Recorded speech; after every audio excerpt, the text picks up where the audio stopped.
Hey everybody, I hope you're doing well. So I thought I'd make another video on the escape that the Hebrew texts predict, the escape from the serpent, because we've had a lot of really amazing events happen recently. So hopefully some people will watch this that are unaware of the amazing things that have happened in the last year. So basically what we're going to cover in this video is, first of all, why we even take the Hebrew predictions seriously. Then we'll talk about what they predict for the future with regards to this escape, who it will happen to, in other words, who will escape, when it will happen, how it will happen, and then I'll go into the 5 events that the texts say will precede the rescue and show that they've already occurred. So basically, why do we take the biblical stuff seriously? I mean, isn't it nonsense? Well, it's really simple. Personally, I take it seriously because I can see that it's accurately predicting the future. So, just to show you really quick, the Bible was published in 350 CE. That means it was in its complete form and published by that date. That's a matter of historical record. Yet it accurately predicted the exact number of years between the first siege of Jerusalem in 606 BC until the setting up of the Dome of the Rock in 685. So here's a chart right here. You can see Daniel 12:11, 1290 years right there. It actually says there will be 1290 years from the time the daily sacrifice is interrupted until the abomination of desolation is set up. Okay, so there you have that. It accurately predicted the exact number of years between periods of religious persecution during the Dark Ages. So you can see my chart is slightly different from others, probably, well, maybe a lot different. If you're curious about anything in this video that I don't have time to go over, you can go get the document that I created. It's an ebook at indigoflower.net, or you can check it out on Amazon. It's there as well. But I personally found 7 different periods of 1260 years. The 1260 years are described in the book of Daniel, the book of Revelation, etc. Again, in precise detail prior to the event itself. So you can see right here the Bible was published in 350, but yet the 1290th year didn't end until 685, 300 years later, and the 1260 year periods didn't even start until around that time as well, after the texts were published. Also, the text accurately predicted the first dismantling of the papal government. Everything that was written in these texts is code, but once you understand the codes, it's easy to put the puzzle pieces together. So it very precisely described the papal government, said that it would be dismantled. That happened in 1870, and then it would be restored shortly after that. That was in 1929. Some recent events that have happened exactly according to what was written in these texts is the exact number of years from when Israel would become a nation until Obama was born and the year he became president of the United States. So in Daniel 9:25 it says there will be or from the going forth of the decree to restore Jerusalem until the anointed one, there shall be 7 plus 7 and 62 Shavuots. So you can see there were 7 plus 7 years after the UN declared that the Jews should be able to move back to Jerusalem. And then, of course, the country of Israel was established 6 months after that. So from that decree, 7 plus 7 years later, Obama was born, and 62 Shavuots later was the first year of his presidency. So I'm not making any, it's not my job to explain why that is. I have no idea why, but it definitely occurred exactly according to scripture. Again, if you want to see the proof for the definitions of these words, that yes, this does mean 7 plus 7, and yes, that this, and all of that, then again, you would need to go read the book, because this video will end up being 4 hours, and we can't do that. I don't want to do that to you. So we saw that occur right there. That's Daniel 9:25. Then the exact number of days from when Obama took the oath of office until the steel beam that he signed was placed in the One World Trade Center. that was also written about in the book of Daniel. So Daniel 12:11 says, from the time that the position shall be taken, I'm sorry, from the time the positions shall take oath until the idol of terror is placed in the hallowed fortress shall be 1290 days, and blessed is he who's longing for and reaching for the 1335 days, which ended up being the Feast of Trumpets. The Feast of Trumpets is the one day of the year that millions of Christians hope for the rapture. uh, Millions of Christians believe that the rapture will occur on the Feast of Trumpets. So that actually did happen. People were longing for that day, just like it says in the book of Daniel.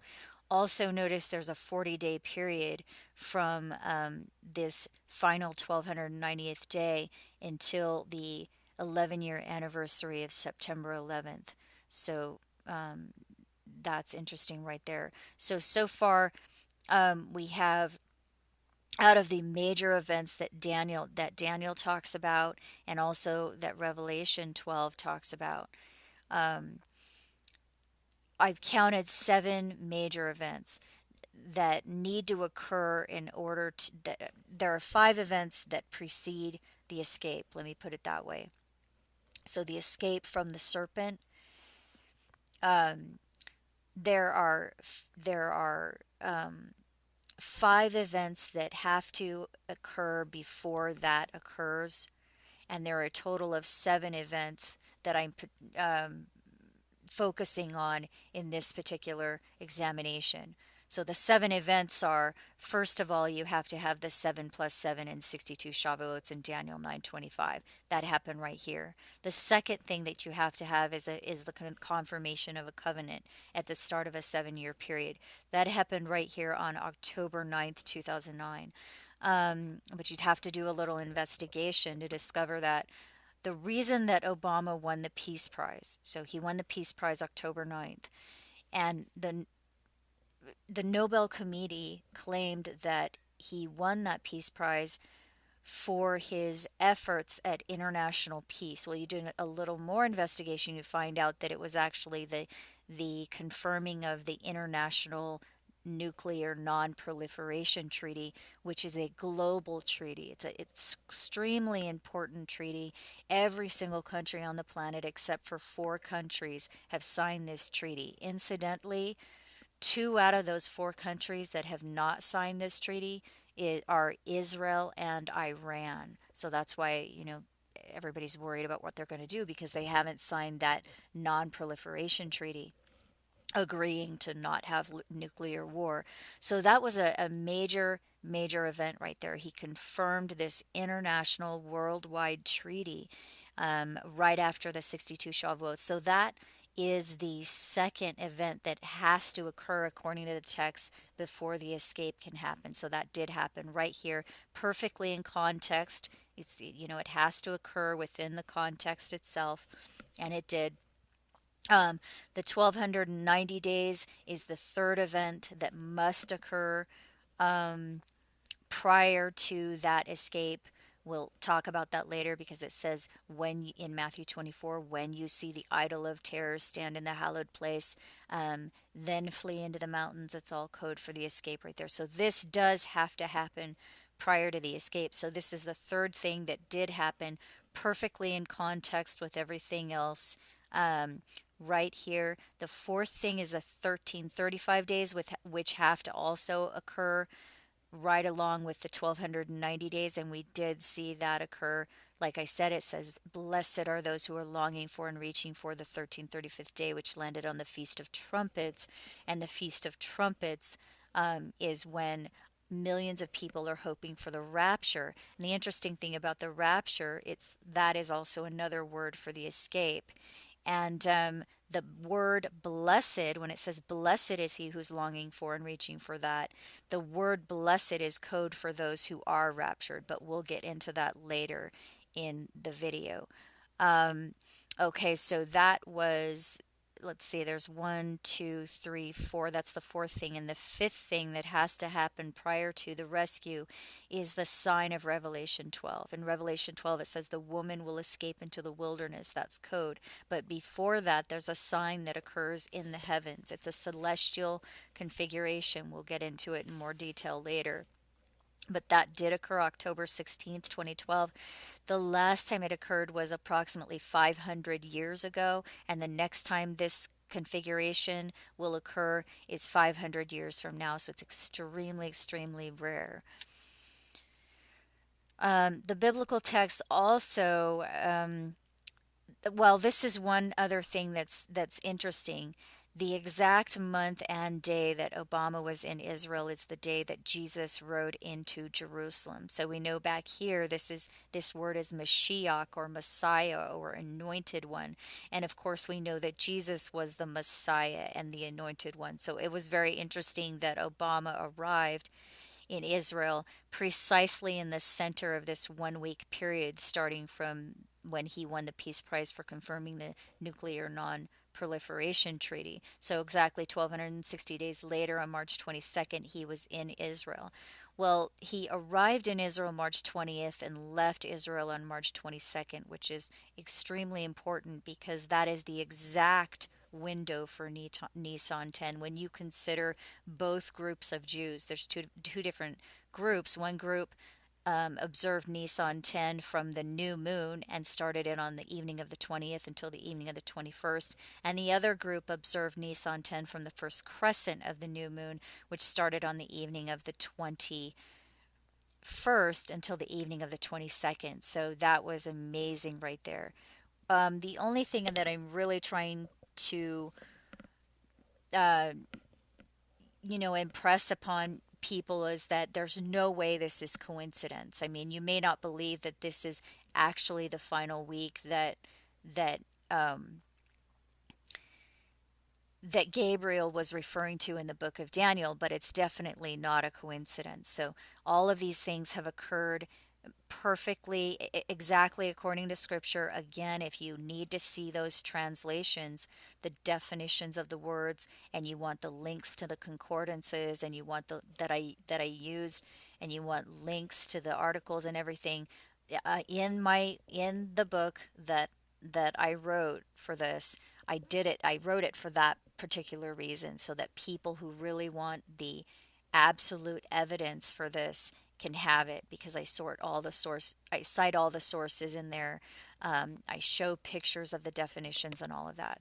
So that's there. But that is, um, basically why we take this stuff seriously. There's more. There's actually the exact number of points the stock market crashed in 2008, followed by the exact number of years until Hurricane Sandy hit New York. So in the book of Genesis, in the story of Noah's flood, it says the 777 happened 4 to 5 years before the flood. Well, in 2008, on September 29th, um, the stock market crashed 777 points, which occurred on the standard Feast of Trumpets that year. And 4 years later, Hurricane Sandy hit New York, and that was the worst flood New York City ever experienced in its history. So that was interesting as well. And so when we realize that the One World Trade Center here, that the steel beam that Obama signed placed in the One World Trade Center exactly 1,290 days from when he took the oath of office the first time. When we see that every single prediction, or I guess prediction's not really the correct term, but I'm what was written in the book of Daniel is perfectly lining up with these events that are happening here, and they're all in context. So this puzzle is fitting together perfectly. Again, I can't explain to you why that's happening. It's simply my job to tell you that it is happening and that it's definitely accurate. It's definitely true. This is happening, and it has to do with New York City. So the at this point, the city and the hallowed thing that we're talking about is New York City and the One World Trade Center. We're told that the city and the hallowed thing will be destroyed by a flood in the midst of the week. So, do we know definitively that this right here is the week, the final 1 week? No, we don't. But, like I said before, the only thing I'm trying to prove to you is that if there are 7 events that are due to happen, and five of them have already occurred precisely according to the way they were written, then it's highly probable that the last two events will occur as well, and that's all I'm trying to say here. So again, the first five events that have happened, um, that precede the escape are, the 7 plus 7 and 62 Shavuots right here. That's the first thing. The covenant confirmed after 62 Shavuots. That's the second thing. The idol of terror placed in the hallowed fortress 1290 days after the oath was taken. That's the third thing. The 1335th day. The longing for those longing the blessed longing for the 1335th day. That is the fourth thing. And the fifth event is the sign, the celestial configuration that has to occur in the sky. So all of those things have happened again, um, in the all of them, in the right context. They all are belong to the same context, which is required. So they fit together perfectly. And the only two things left out of these seven events that I've been focused on are the destruction of the city and the hallowed thing, and the escape. So there you have it right there. So those accurate predictions that I just showed you, that's just a few of the accurate predictions that are in the biblical text. So I don't want you to think that that's everything, but that's just a few. There's a whole lot more, believe me. It's very interesting. But so let's just talk about what the massive rescue is about. What do the texts say about the escape from the serpent? The texts tell us that it is a massive rescue of a multitude of people of all nations that will occur suddenly in the blink of an eye. So Jesus said, "When you see these things that I've been telling you about, look up, because your departure is coming soon." So he gave a whole list of things that were going to happen, and in Luke 21, Matthew 24, and Mark 13. So when you see these things start to occur, just like I showed you, all five of those major events that have happened exactly the way they were written, Jesus says, when you see that, when you see those things happen, look up. Why are you looking up? Because that's where you're going. Because your departure is coming. So watch the events that are playing out.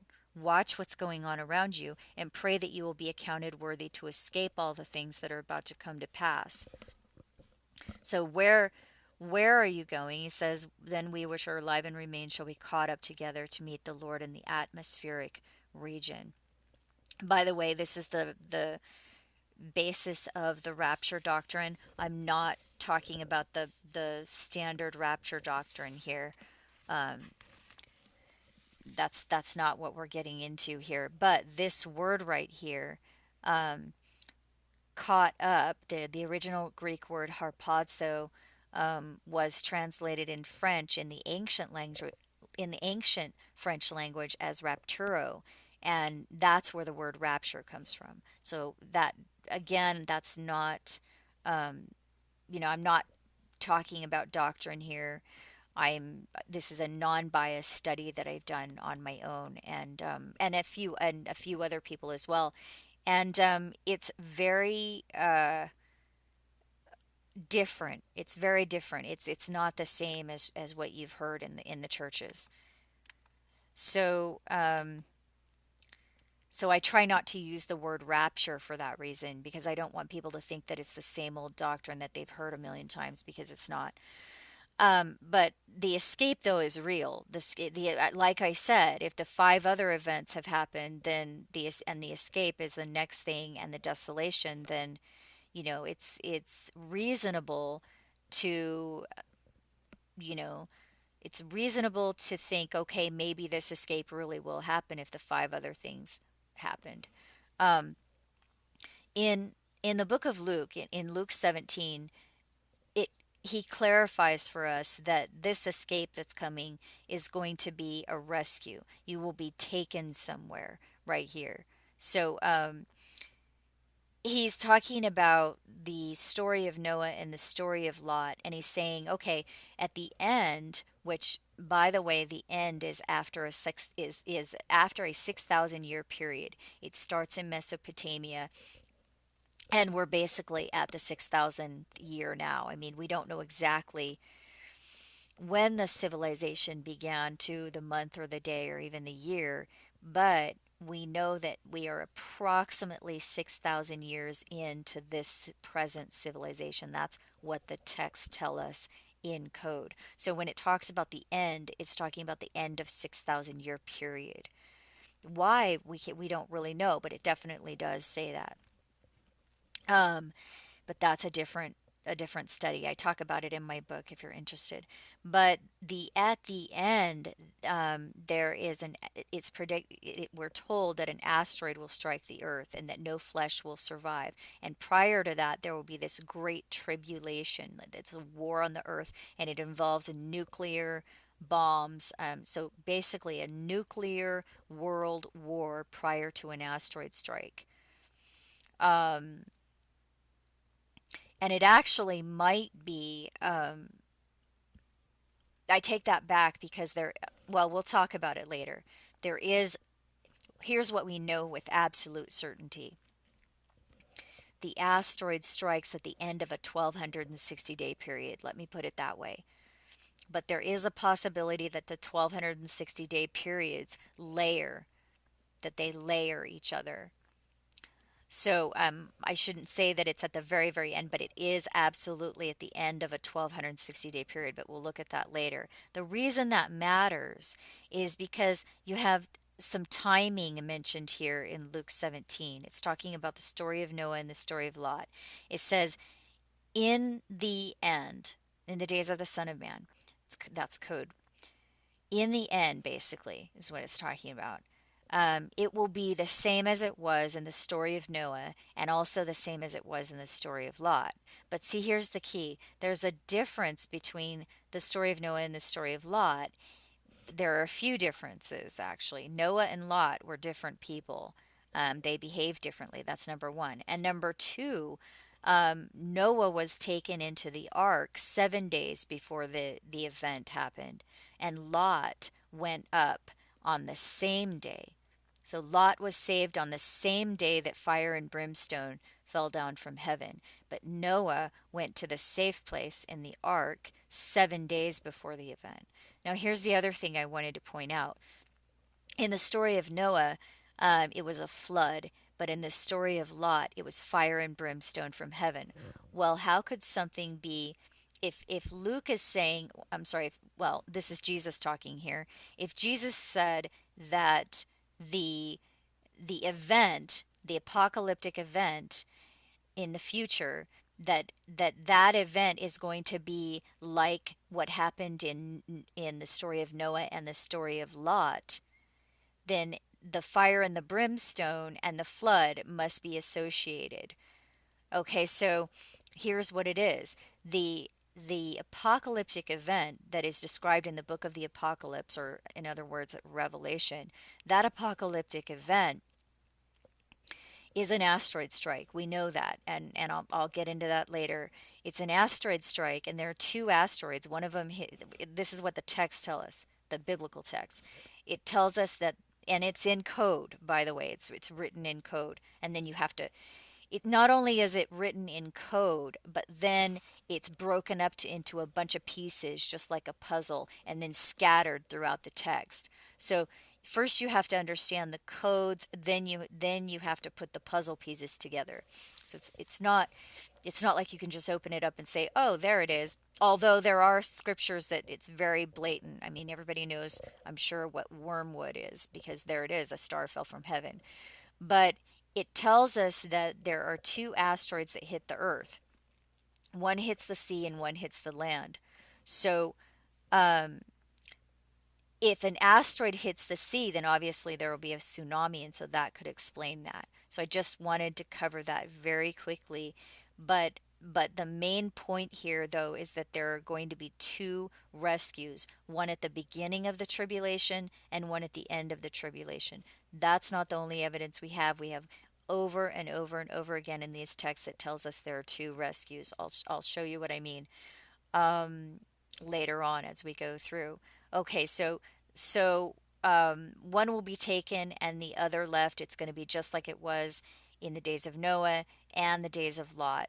Noah goes at the beginning and Lot goes at the on the same day of the event. So Noah goes 7 days before the event, and Lot goes to the safe place on the same day of the event. Okay. And where do they go? They're taken off planet. So I'm just going to take you over here to my book. This is the PDF version of my book. This is what is on indigoflower.net. And we're just going to go over to this chart here.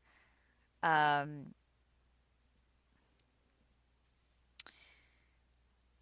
the rescue.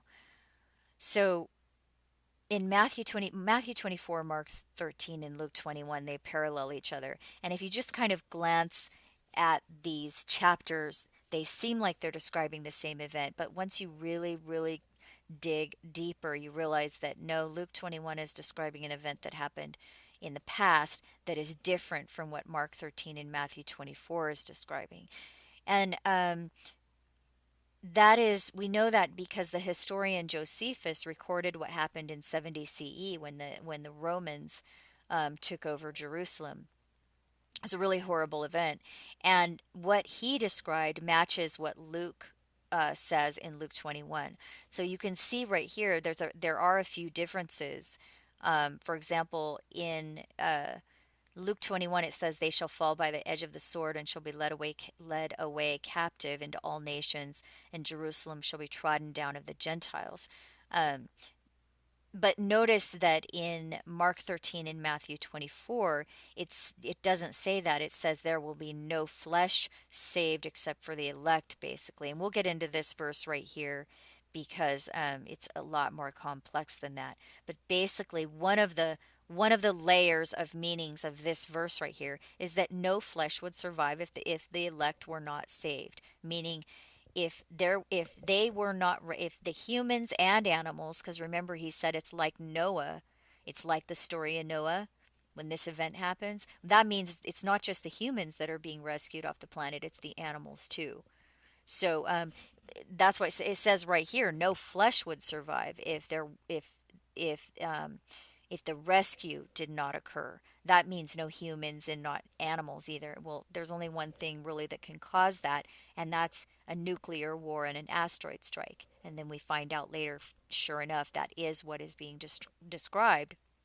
But you'll notice in Luke 21, it's not saying that. It doesn't say that no flesh will survive. It just says they will fall by the edge of the sword. So Luke 21 is describing something that happened in 70 CE, and Mark 13 and Matthew 24 describing something in the future, the great tribulation that has never happened before. That's what's coming in the future. But here's the other thing that I wanted to point out having to do with the escape. So Jesus says, when you see the abomination of desolation that Daniel talked about, that's the idol of terror that we talked about that occurred in 2012. He said, when you see the idol of terror that Daniel talked about, then flee into the mountains. Okay. And let him which is on the housetop not come down to take anything out of his house, neither let him which is in the field return back to take his clothes. Okay. But notice that Luke 21 does not include this coded message right here about the person on the roof of their house not coming back, not coming down.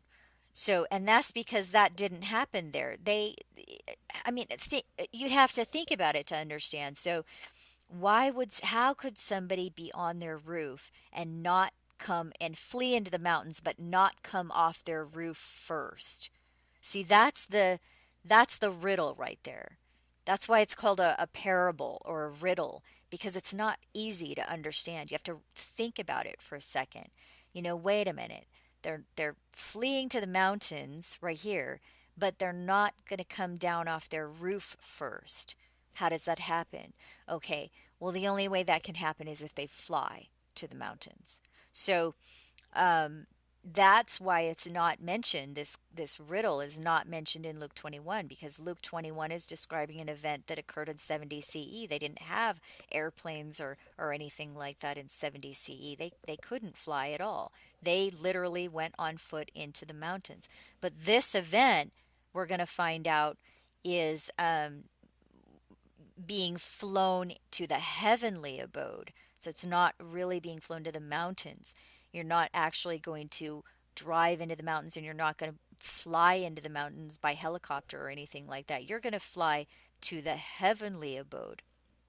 So here it is right here. So you're going to flee into the mountains, and then here's your code: let him which is on the housetop not come down.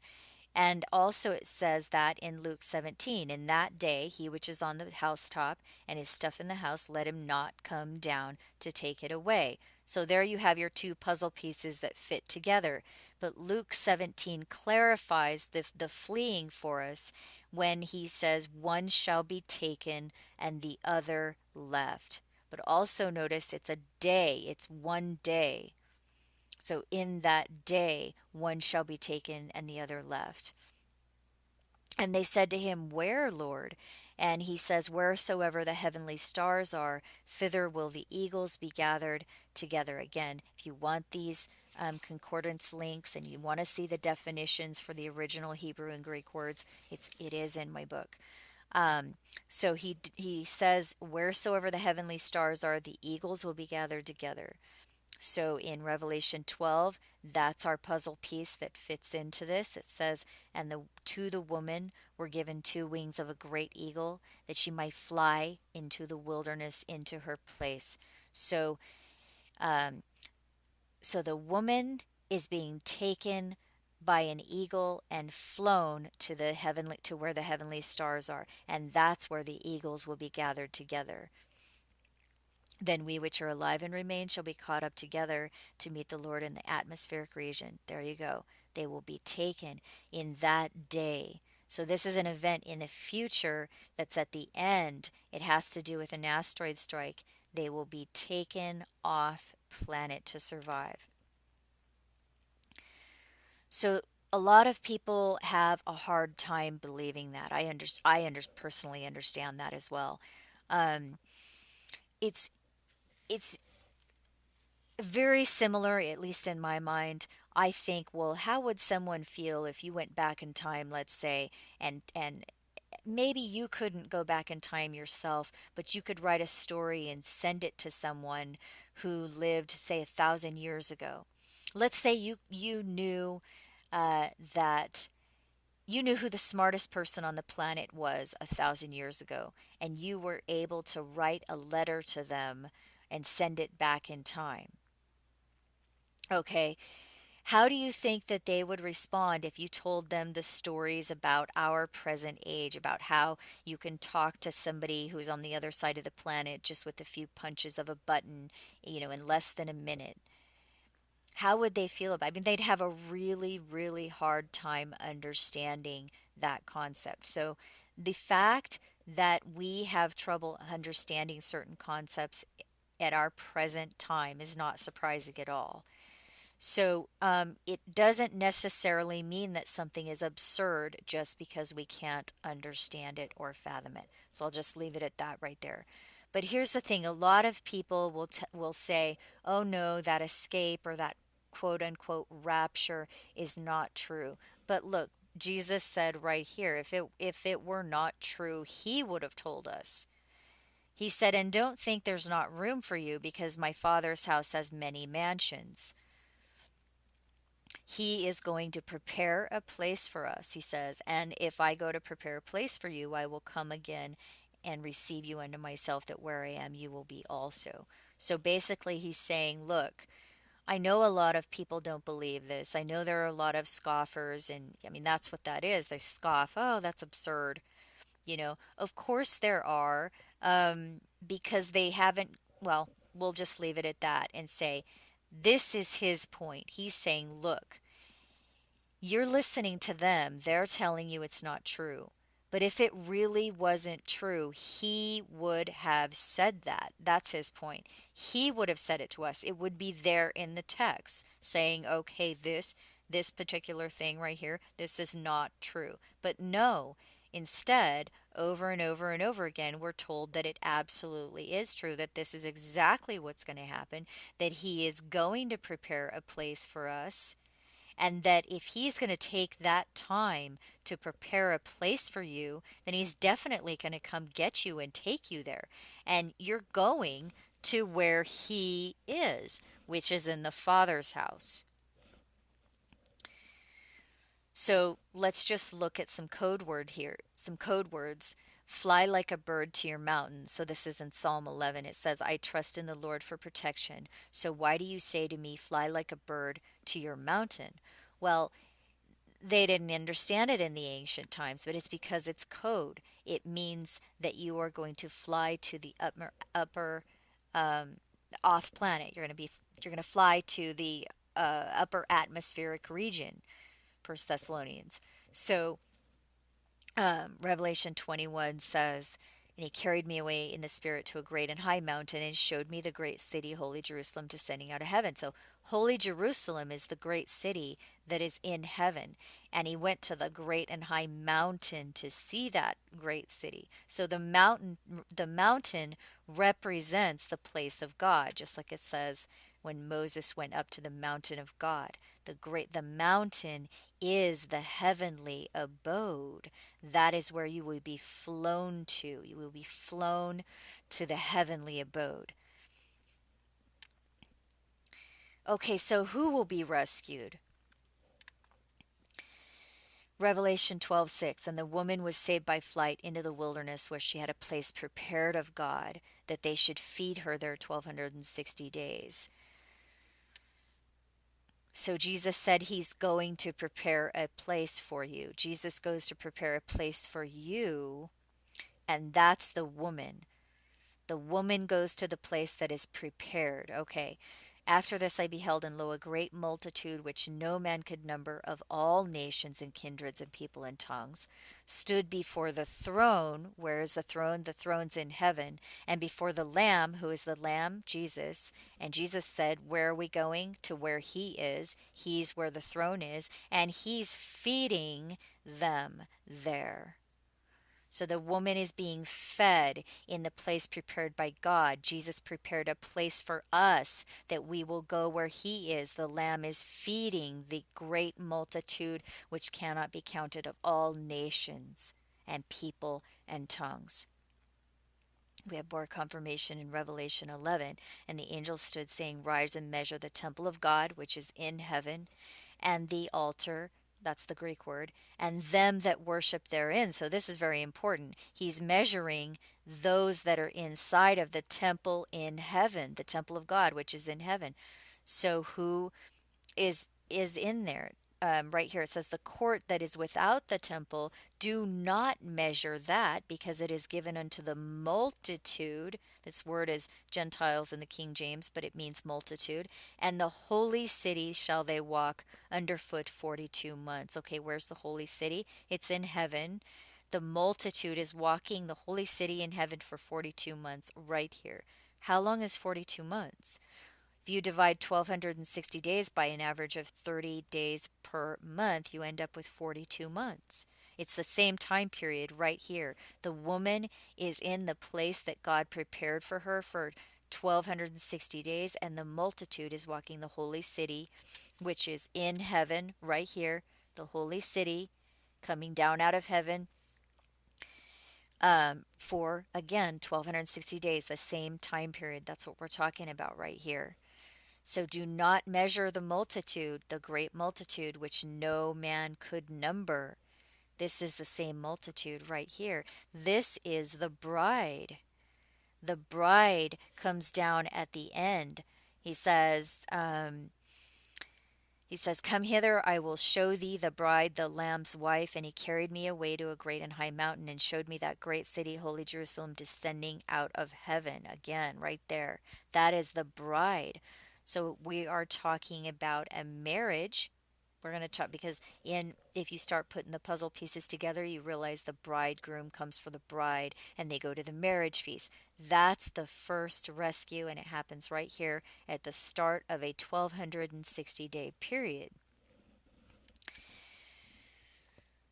So some people, religious doctrine does not believe that. They have a very different idea. They believe that the woman is Israel, and or the woman is the remnant, and all kinds of different things. But here's what we have right here in Matthew 22. The remnant are those that were invited to the wedding, but they were not worthy. So he says, the kingdom of heaven, which we know as the heavenly abode, is like a certain king which made a marriage for his son. So again, we have the marriage reference right here. The marriage represents the first rescue. We know that because in Matthew 25, it says the bridegroom came to get, or the 10 virgins went forth to meet the bridegroom, and the bridegroom was delayed, but the bridegroom came back at midnight and only took 5 of the virgins and left the other 5. So remember, there are 2 rescues. One group goes first, and the other 2 group. Okay, there are 3 groups of survivors. We're going to get into this later, but there are 2 rescues. We'll talk about this later in the video. One group goes at the beginning, and the other 2 groups are rescued at the end. So at the beginning, the remnant are invited, but they refuse. They would not come. So he invited them again, come into the marriage. The marriage is the first rescue. And the remnant made light of it and went their ways, and they killed the servants that invited them. So they were not worthy to go. So the remnant do not go in the first rescue. We have confirmation of that again here in Revelation 12. It says the remnant are those which keep the commandments of God and have the testimony of Jesus Christ. Okay, but the woman escapes right here in Revelation 12:14. She flies into her place, but the dragon was then wroth with the woman because the woman escaped, and went to make war with the remnant of her seed. So the remnant are those that are left behind after the first rescue. This word right here, it literally stems from a word that means left behind. So there you have it right there. Jesus said right here, the kingdom of, therefore I say unto you, the kingdom of God, which is the heavenly abode, shall be taken from you and given to a nation, bringing forth the fruits thereof. We have more confirmation in the book of Esther. We're told the story of a king who made a feast, and on the 7th day of that feast, he invited the queen Vashti, the beautiful queen Vashti. But Vashti refused to come to the feast, and so Esther was taken instead. And then Esther became the bride of that king. So Esther literally is the bride. She, in that story, Esther becomes the bride. So Esther represents this bride right here that descends out of heaven at the end. And why does this bride descend out of heaven at the end? Because the bride goes up to heaven 3.5 years before that. This 1260 days right here, um, divide it by 30 days per month, you get 42 months. You divide 42 months by 12 months in a year, and you get 3.5 years. So this time period right here is 3.5 years. The bride goes up. The great multitude of all nations goes up to the heavenly place for 3.5 years, and then comes down at the end and returns to the earth. So there you have it right there. Um, okay, but if okay, so we know that those that go in the first rescue, it's the multitude of all nations and all tribes. But if these people are all different from each other, if it's a diverse group, then what do they have in common? Well, they have their attributes in common. So for example, right here in Psalm 15, it says, "Who can live on your holy mountain?" We know what that is. That's the heavenly abode. Only those who live pure lives, meaning they do what is right and speak the truth from their hearts. They don't say bad things about others. They don't do things to hurt their neighbors. They don't tell shameful things about those close to them. And I thought this was interesting down here. And they refuse to testify against an innocent person, even if someone offers them money to do it. I mean, this was written by some accounts, thousands of years ago. So that was pretty interesting, I thought. So those are some attributes that it's saying, okay, those are the people that go. But another code that we have for those that go in the first rescue, the escape from the serpent, is the word blessed. Blessed are they which are called unto the marriage supper of the Lamb. So that marriage represents the first rescue. They are going to where the Lamb is for 3.5 years in that heavenly abode. Who are they? They are the blessed. So blessed is he that longs for and reaches for the 1335 days. Remember, we had that happen right here. Blessed are those who were longing for and reaching for the Feast of Trumpets, those who were hoping for the rapture, basically. So, blessed are those that are hoping for the rapture. Okay. Blessed is he that hath part in the first rising. I think this one was the most convincing for me. Um, those that are blessed are those that go in the first rising. It tells you that right there in Revelation 26.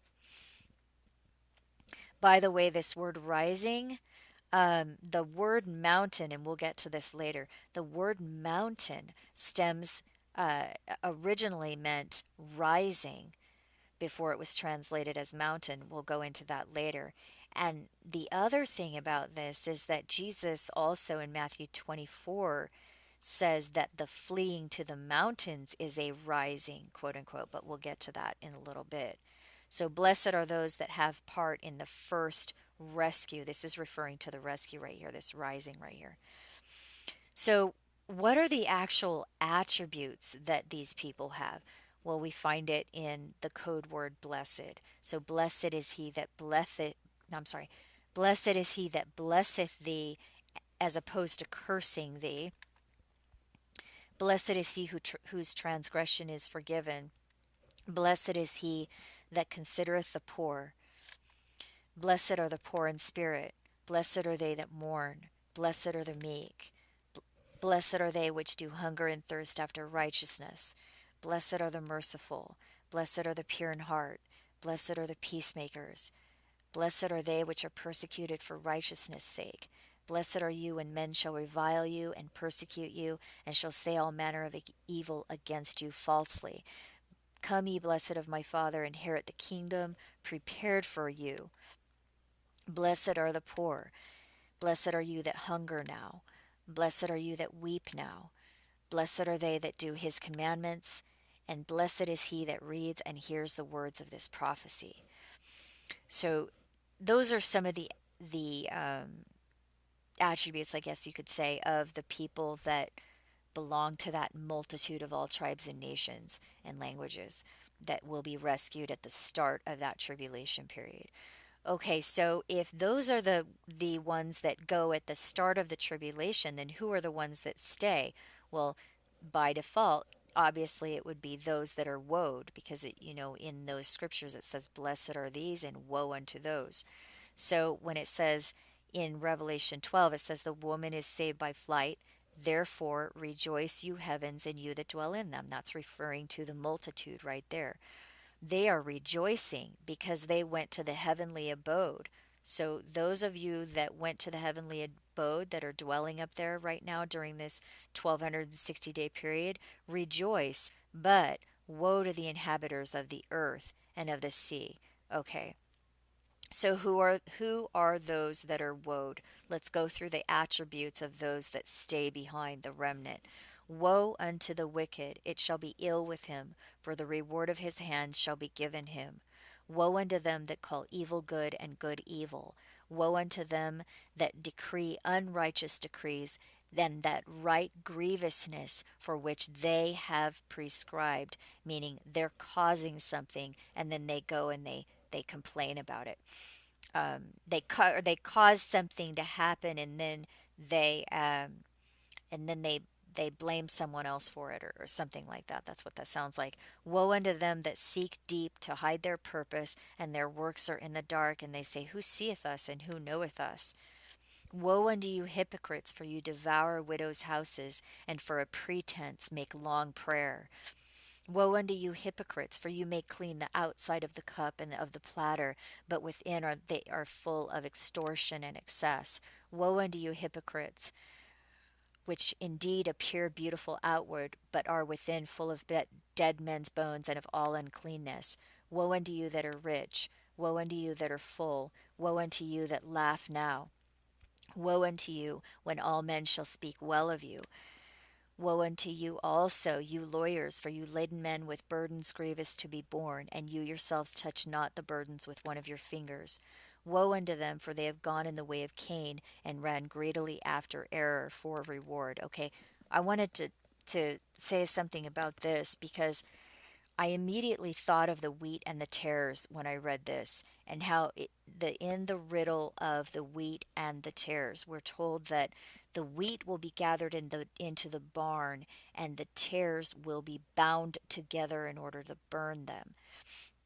Well, it does say that the tares will be bound together before the wheat is gathered into the barn. But the burning, we learn from examining the codes, the burning represents that great tribulation that's going to happen because remember, it's a nuclear war and then an asteroid strike. So that's the burning, the nuclear war, which which we're told is 3.5 years. So um, So what is the binding then?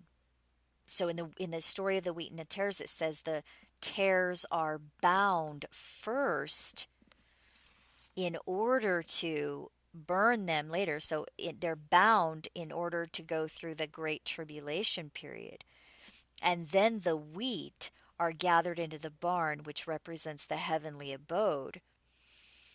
But what exactly is it that binds those tares together? So I had this thought because of Revelation 22. It says, he that is unjust, let him basically stay unjust. He that is filthy, let him stay filthy. He that is righteous, let him stay righteous. And he that is holy, let him stay holy. If you were a king and you wanted to bestow gifts on those who deserve the gifts, but you didn't want to give your precious, valuable commodities or whatever, and you didn't want to give it to somebody that didn't deserve it, how would you go about figuring out who deserved it and who didn't deserve it? Think about the story of Santa Claus. Santa um, is knows who's good and who's bad, so you better be good if you want to get the gifts on Christmas Day, kind of thing. So the idea of that kind of ties into this because it seems to imply that everyone is being judged and that everyone is being that that there is this system that has been allowed to prosper that rewards bad behavior. That's what this seems to imply. And I thought this was really interesting because it says they have ran greedily after the error for reward. So I don't know about you, but I personally have noticed that the system we're living in right now rewards bad behavior. I mean, that's just what I see personally. So that makes me think, well, wait a minute. So does this mean that the rewarding of the bad behavior is to bind the tares? Woe unto them, for they have ran greedily after that reward to behave badly? Because I don't know, but that was just a thought that I had and I wanted to share that with you. So those are the woed. Those are those that go through the great tribulation, the quote unquote burning. It's all symbolic, it's all in code. But here's the last point that I wanted to bring up that I also thought was really, really interesting. Jesus saith unto him, I am the way, the truth, the life, and the life. No man cometh unto the Father but by me. This is all code. So cometh unto the Father refers to what? Going up to the Father's house, going up to the heavenly abode in the first escape, the first rescue. So no one will go in the first rescue but by me. And who is he? The way, the truth, and the life. So, what is another attribute that these blessed can have? They're the truth seekers. So, no one will go in that first rescue but by the way, the truth, and the life. I thought that was really interesting right there. Okay, so let's talk about when.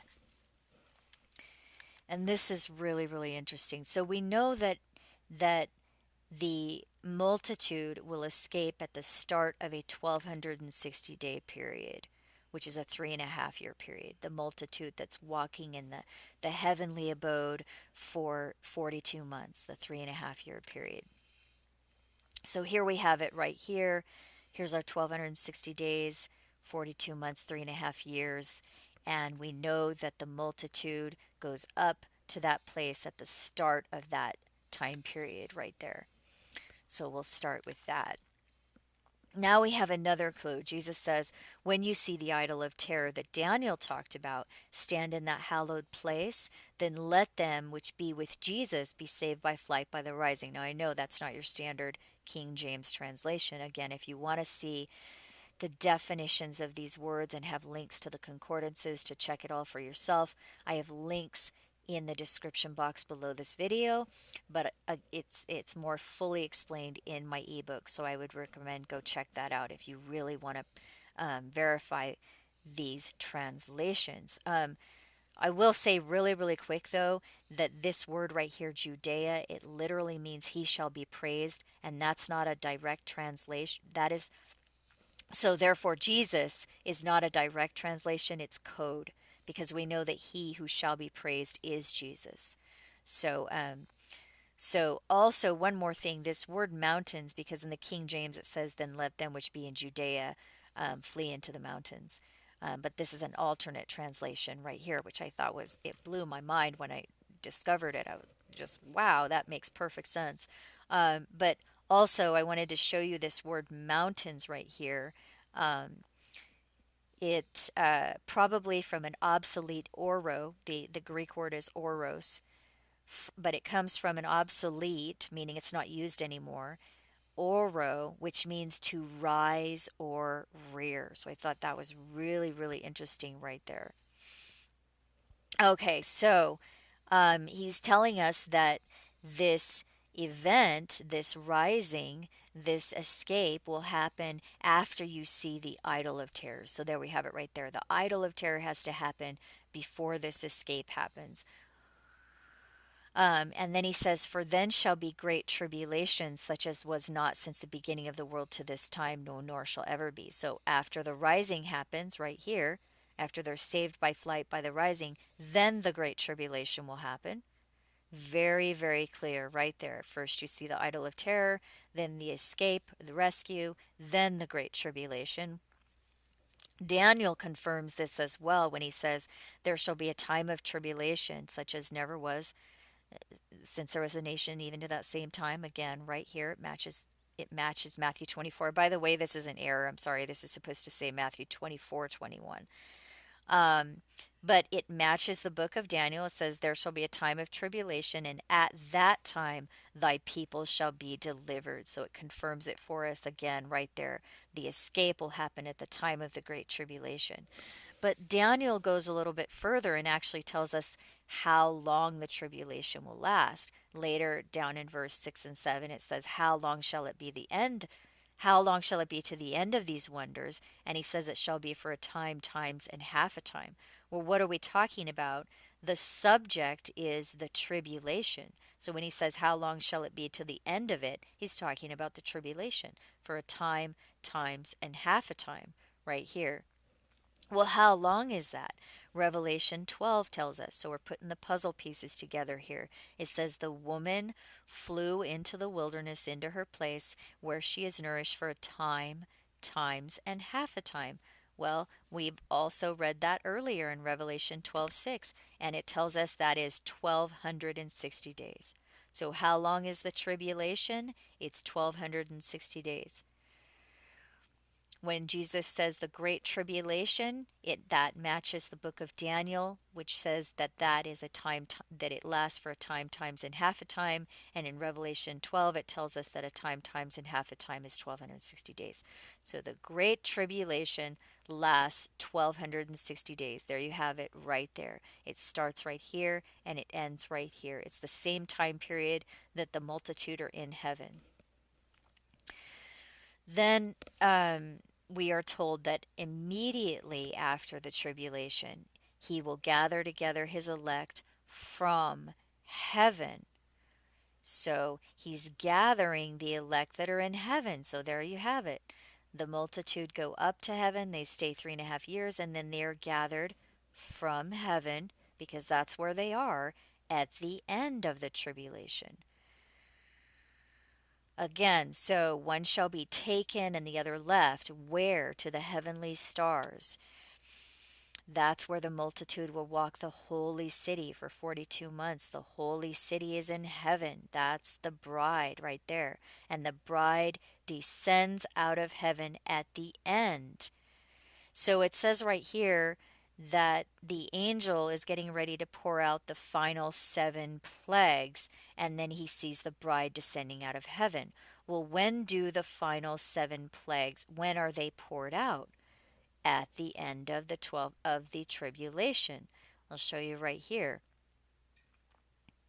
Or actually, I'll show you in a minute. We'll go through that whole thing. But so we have right here the woman and the multitude, or the bride, in other words, going up right here for the wedding feast for 3.5 years, and then descending back to earth at the end of that. Okay, so these last plagues, let's talk about that. So we know the plagues come in one day. That's Revelation 18. But why do they come in one day? Because it's an asteroid strike. Babylon is destroyed. This is Babylon right here. Babylon, her plagues will come in one day. Babylon is destroyed by a great millstone cast into the sea. We're talking about an asteroid here. Daniel confirms it. Again, I know I have to go through this fast because you can see it's already been an hour. But again, if you're really interested and you want to see all the minute details of this, I cover this in my book as well. I go into Daniel extensively. But Daniel 2 and Daniel 7 parallel each other. In Daniel 2, it says the fourth empire describes 4 empires in Daniel 2 and Daniel 7.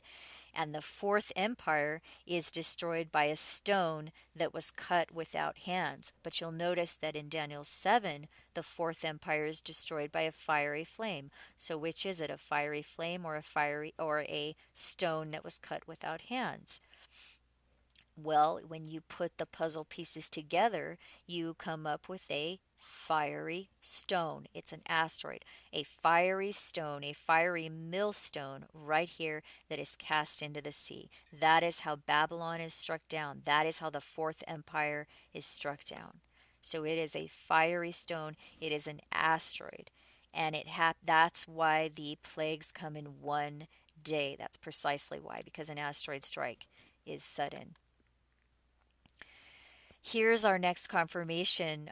We'll talk more about that asteroid strike later in this video, but here's more confirmation right here that the redeemed of the Lord shall return. So they're not going to heaven for eternity. They are going to the heavenly abode for 3.5 years, 1260 days, and then returning to earth with Christ, because the texts also tell us, and remember, it's all in code and a lot of it is symbolic. Christ returns at the end with the bride. So they're returning to the earth, coming back to the earth. So rejoice, you heavens, and you that dwell in them, and woe to the inhabitants of the earth. That's talking about a 3.5 year period, because the devil has come down to you having great wrath, knowing he has a short time. So that confirms it for us right there. You're not going to heaven for eternity. You're going for a short time. Rejoice to those that are in the heavenly abode for the short time, but woe to those that have to stay on the earth for that short time. That also confirms we're not talking about 1260 years here. We know that 1260 years is part of what was predicted. A day can also be a year. That's one of the codes in the text. However, in this particular case, this final event we know is 3.5 years because it says right here it's a short time. 1,260 years. 1,260 years is not a short time. So we're definitely talking about 3.5 years right here. That the bride is in the heavenly abode, that the multitude of all nations is in the heavenly abode. It's a short time, it's 3.5 years right there. Okay, now we're going to go back into the three groups. So we're going to talk about the who a little bit more right here. The texts tell us that there are three groups that will be rescued total. So we know that no flesh will survive on the planet, but we know it's going to be like it is in the story of Noah. They're going to save the animals and the people, and there are three groups. There are three different categories for the people that will survive this event because they are rescued by the Elohim. Okay, so the three groups we're told right here in Joel 2, it shall come to pass that whosoever shall call in the name of the Lord shall be delivered, for in Mount Zion and in Jerusalem shall be deliverance, as the Lord said, and also in the remnant whom the Lord shall call. So remember the remnant who were left behind, well, they get saved too. It tells us that right here. But they get saved at the end. We'll talk about that in a minute. So who is Mount Zion? Mount Zion is the 144,000 right here in Revelation 14. The Lamb stood on Mount Zion and with him 144,000. Okay, right after that, it's going to tell you the 144,000 were virgins, for they were not defiled by in the King James, it'll say women. However, that word can also mean the woman. And we know that the religious system that was set up is described as the woman in Revelation. It's not this woman right here. It's the woman in Revelation 18, Revelation 13, and there are several. It's talking about Babylon. So to not be defiled by that woman, it means not defiled by Babylon, not defiled by the false religious system. Okay, but that is an intense study, and I do it in my book. So if you really want to know about that, it's in there. Um, but the point here is that the 144,000 were quote unquote virgins, right? Because they were not defiled by that religious system. But here's the key. Why then doesn't the 144,000 go first? You thought they were the virgins, right? Well, remember, five virgins go first and the other five stay behind. So there are still five virgins left over after this event right here. So let's look at that a little bit. But let's go into Ezekiel 5 first, and because this confirms that we are talking about three groups right here. So we know Jerusalem, that's the multitude. That's holy Jerusalem in the heavenly abode. So that's the multitude. Mount Zion is the 144,000, and the remnant is those left behind, those left over. It confirms this for us in Ezekiel 5. It says, Son of man, he's referring to Ezekiel. Son of man, divide the hair. And then you'll see that the hair is divided into three parts right here. The hair refers to those who survive the event that's coming, the asteroid strike and nuclear war that happens at the end, which no flesh survives from. Those that are rescued are separated into three groups. Now, why does it say hair? That's a code that matches up to Daniel when it talks about the Ancient of Days who had wool hair. Okay, so the wool hair is a reference to the sheep. So in the riddle of the sheep and the goats, we're told that the sheep belong to Jesus, and the sheep shall be separated from the goats. So again, it's all code. It's all a lot of it is symbolic, but that's what the hair refers to. It refers to the sheep. So the sheep are those that are rescued. The hare. It's the three categories of those that will survive the event. They will be rescued. That's why they survive. So the one group shall be burned with fire. So it says, burn with fire a third part in the midst of the city. Okay, so right down here in verse 12, it says, a third part of thee shall die with the pestilence. This seems to be the same group. And with famine, and with famine shall they be consumed in the midst of thee. So right there, in the midst. So burn with fire. So that seems to refer to those that go through the great tribulation. They still survive. They're still rescued, but not until the end. They go through the fire. So remember the story of Shadrach, Meshach, and Abednego. They go through the fire, but they survive. They're not burned by it. So they go through that nuclear war. It's terrible. It's terrible. And they might die from famine and all of that. Um, but anyway, that's what that represents. That burning with the fire, it represents going through that great tribulation, which we know is a nuclear war. The next third, take a third part and smite about it with a knife. So a third part shall fall by the sword round about thee. So again, they're going through the war. They're going through the war. Then the other third part thou shalt scatter in the wind, and I will draw out a sword after them. So right down here, scatter a third part into all the winds. Who is that? That's the bride, no question about it. Because we're told that at the end, he will gather the elect from the four winds, from one end of heaven to the other. So heaven is where the four winds are. So if they're being scattered into the winds, that's referring to the ones that go to the heavenly abode for 3.5 years. And I will draw out a sword after them. This is referring to the war that starts after they leave, because again and again we're told the first rescue occurs, then the war starts and lasts for 3.5 years. We're told that in Revelation 12. We're told that in Daniel 12. And we are told that in Matthew 24. So that's interesting, right? Daniel 12 plus Revelation 12 equals Matthew 24.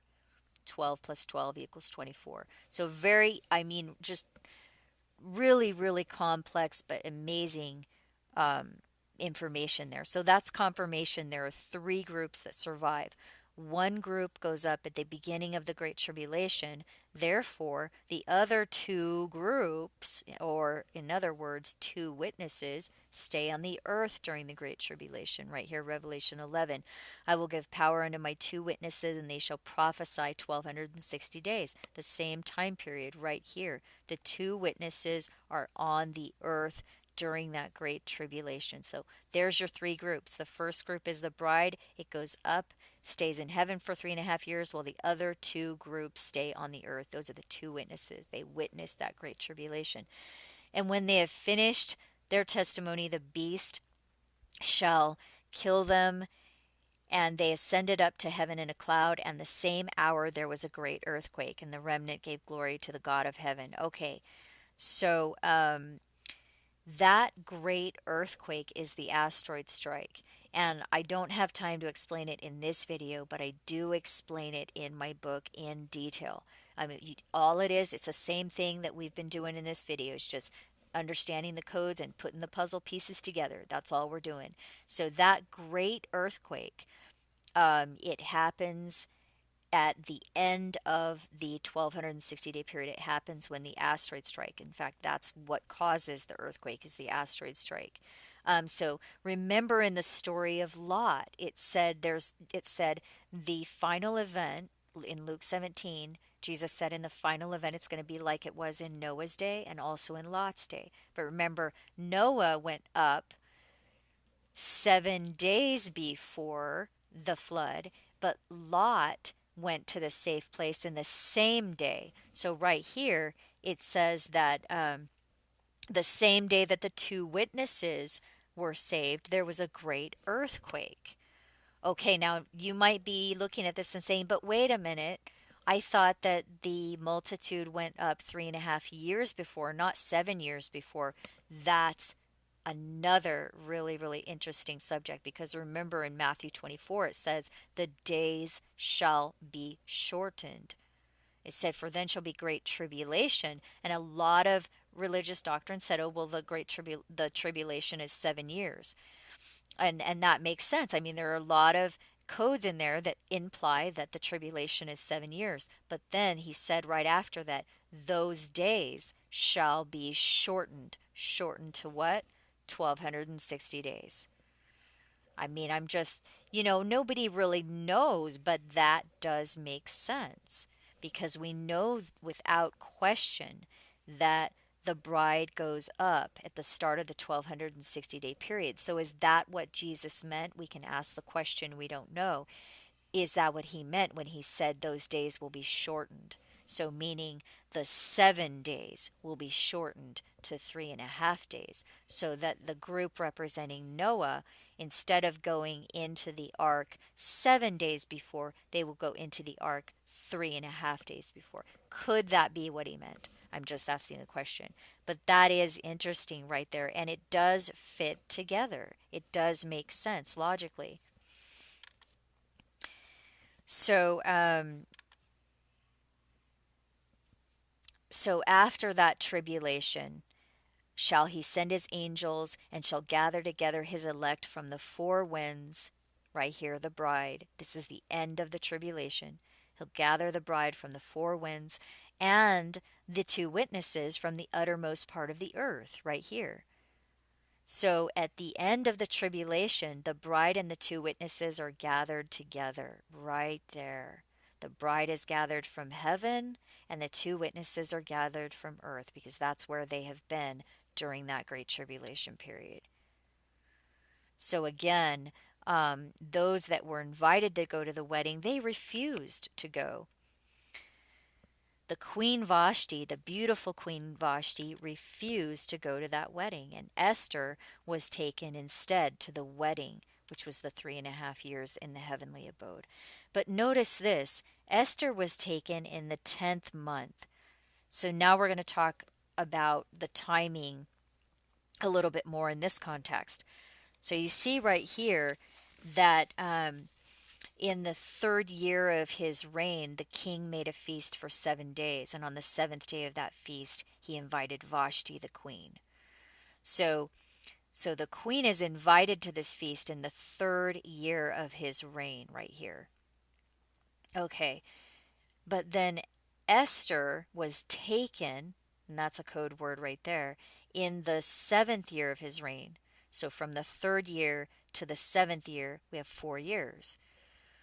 So there's a 4-year period right here from the time that Vashti refuses until Esther was taken and crowned, or well, taken into the king's house, which basically represents the rescue right there, going to the father's house right there. So Esther was taken in the 10th month. Well, the interesting thing about the 10th month is that it is well, we won't get into that right now. We'll get into that later because it starts becoming complicated at that point. So we'll just put that right here on our chart, and we'll keep that in mind, that Esther was taken in the 10th month. So could that mean that this first rescue will occur in the 10th month? Nobody really knows, and of course nobody knows what year or what, but that we know Esther definitely represents this multitude that is taken in the first rescue. So we'll put that right there, and we'll put a little question mark there because we don't really know. Okay, so let's look at the idol of terror now. So we know that this idol of terror, we have to see that before the rescue will occur. So he says, when you see the idol of terror stand in the hallowed place, the idol of terror that Daniel talked about, stand in the hallowed place, then let them which be with Jesus be saved by flight, by the rising, right here. So in the book of Daniel it says, and from the time that the position shall be taken oath, and the idol that maketh terror set up, there shall be 1290 days. We know that happened right here. We're not going to go into extreme detail in this video, but like I said, it is in my book in extreme detail, and the links are also below. So we did see that happen on August 2nd, 2012, the 1290th day, the idol of terror standing in the hallowed fortress, just like it says in Daniel 12:11. And blessed is he that longs for and reaches for the 1335 days. We also saw that. Blessed are those that are longing for that rapture event on the Feast of Trumpets. Seems to be what that's referring to. So there we have it. The idol of terror stood on August 2nd, 2012. We know that has to happen before this first rescue.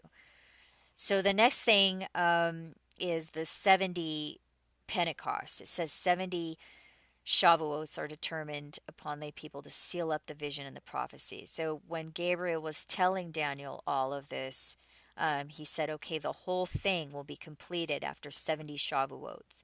So 70 Shavuots after this decree right here in 1947 would land us in 2017. The next verse says, know therefore and understand that from the going forth of the commandment to restore and to build Jerusalem, which we saw happened in 1947, unto Messiah the Prince, or in other words, the Anointed One, shall be 7 plus 7 and 62 Pentecosts. I will just say, just really quick, that this word Shabua, that has been translated as weeks, it does have three different meanings. The first meaning is a singular 7, the second meaning is a multiple of 7, period of 7 years, and the third meaning is Shavuot, which is the holiday of Pentecost, and there's one per year. So in this case, it was the singular 7, which is plus 7. If it was the multiple of 7, it would be times 7. So there you have it. In this case, it was the 7 plus 7 and 62 Pentecosts. And again, we saw that right here from the decree until the Anointed One was 7 plus 7 and 62 Shavuots. Okay. And after 62 Pentecosts or Shavuots shall Messiah cut a covenant, but not for himself. And the people of the prince that shall come shall destroy the city and the hallowed place, and the end thereof shall be with a flood. So after 62 Pentecosts, the Anointed One cuts a covenant. So right here, after 62 Shavuots, there was a covenant that was confirmed. So again, it says right here in Daniel 9:27, and he shall confirm the covenant. So it's a covenant that is being confirmed. He will confirm that covenant with many for one period of 7 years, and in the midst of the 7 years he shall cause the thank offering and the gift to cease, and for the edge of the idol he shall make it desolate. We're not sure when it says he shall cause the thank offering and the gift to cease. It does not necessarily mean this person right here, because it is very possible that the Anointed One is a different person from the prince that shall come, because it does say the people of the prince that shall come are the ones that destroy the city. That's really tricky right there. So when it says he shall confirm the covenant and then he shall cause the thank offering gift to cease, it is a possibility that there are a few different characters within these verses right here. So I just wanted to point that out, because a lot of times it's just assumed. Well, it's just very confusing. So I just wanted to point that out. We don't necessarily know who the prince that shall come is, and we don't know who the people are, the people of the prince that shall come, because they're the ones that destroy the city and the hallowed place. But one thing we do know is that it does appear that that city and hallowed thing that's referred to is New York City and the One World Trade Center.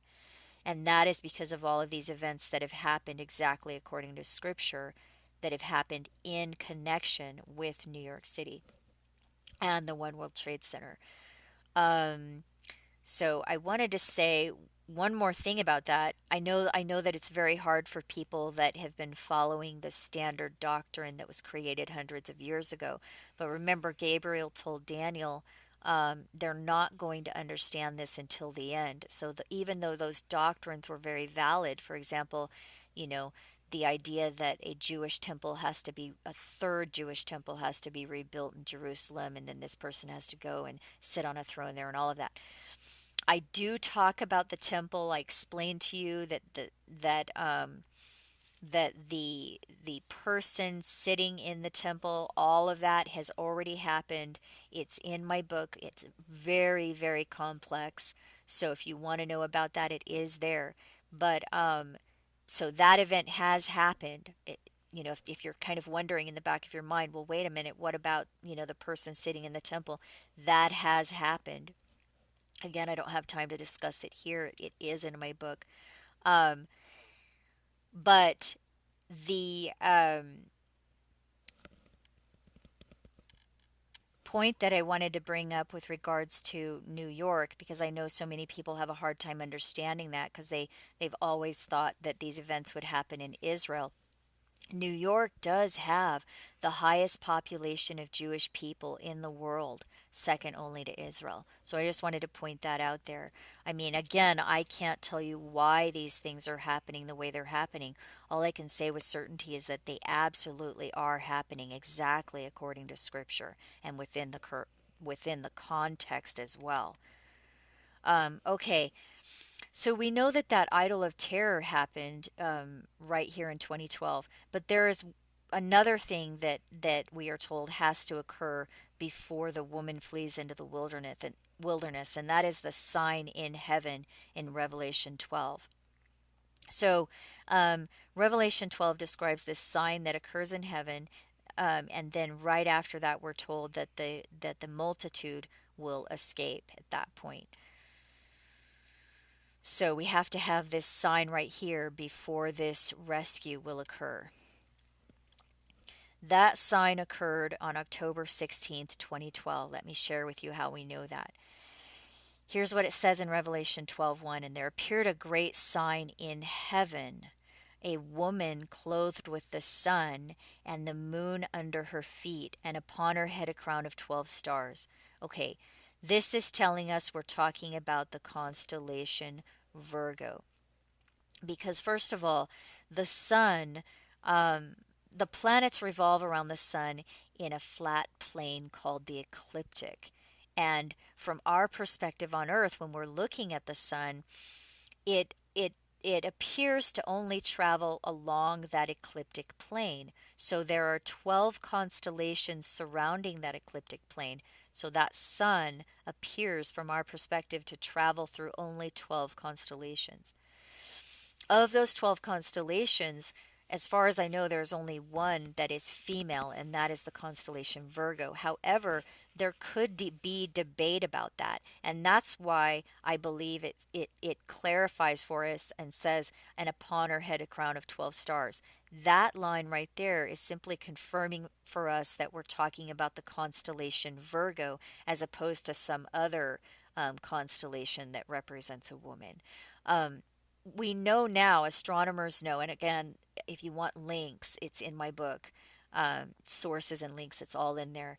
We know now that the constellation Virgo has 12 stars in it that have known planets. That's number one. And number two, there's an astronomer by the name of Thorley who claims that there are exactly 12 stars in the head area of Virgo, and he names them off. So um, the the crown of 12 stars upon her head appears to be um, Virgo itself. It's simply confirming that we're talking about Virgo. It doesn't say 12, it's not talking about planets here, it's talking about stars. So Virgo itself has 12 stars in her head area. That's something that could only be understood in our day and age.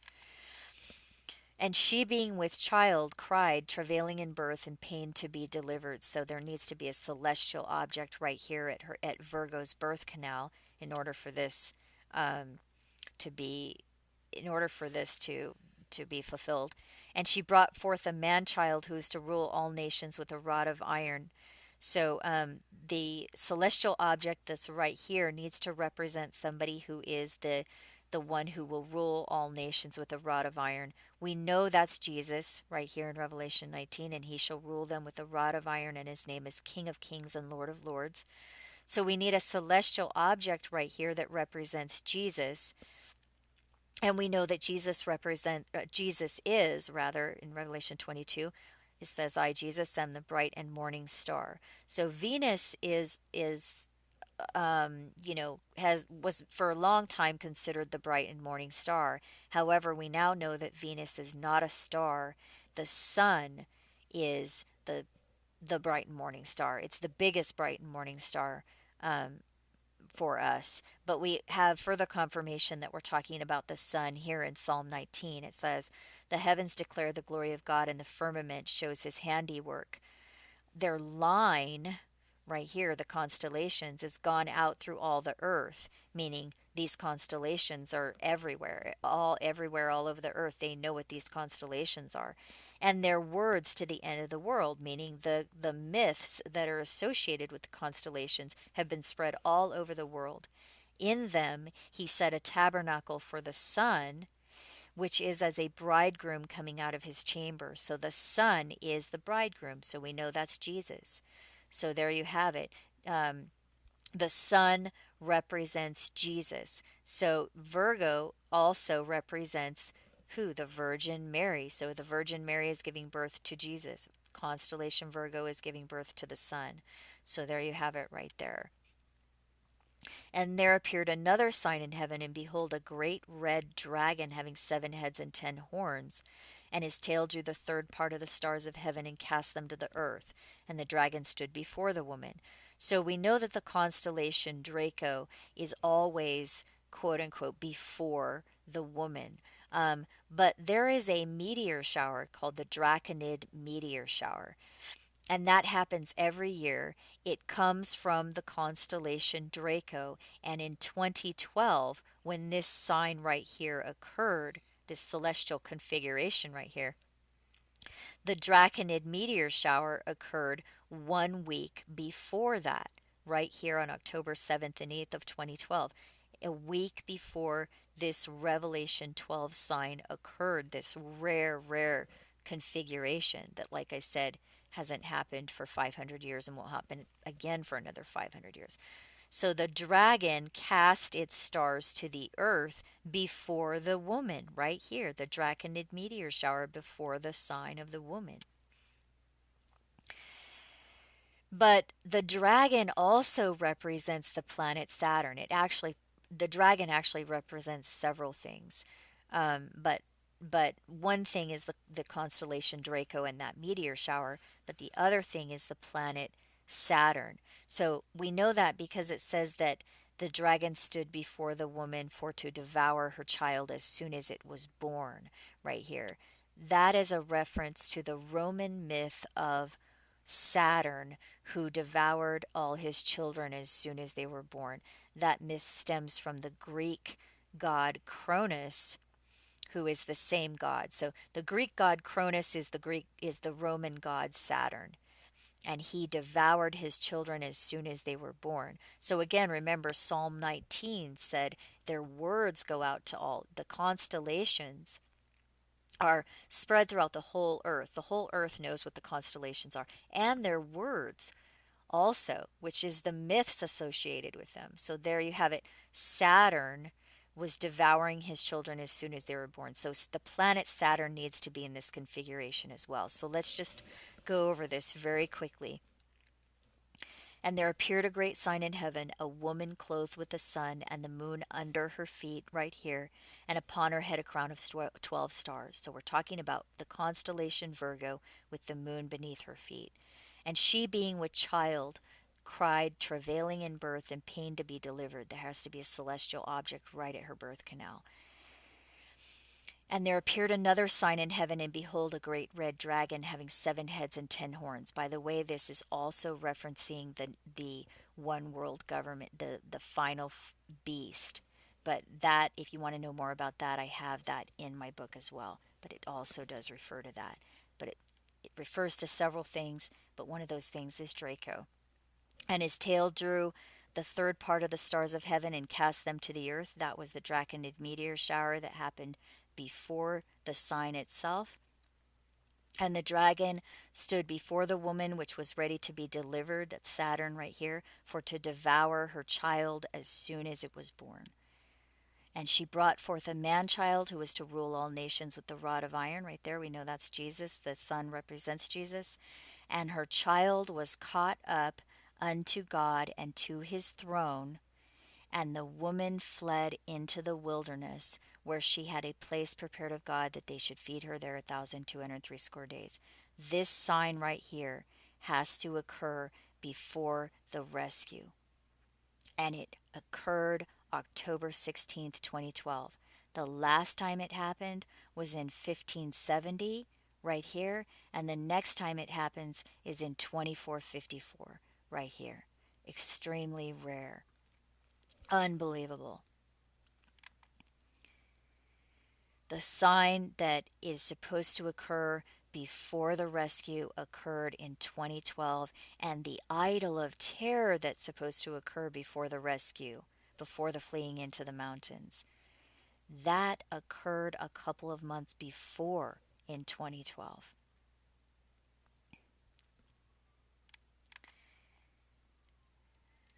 Okay, so I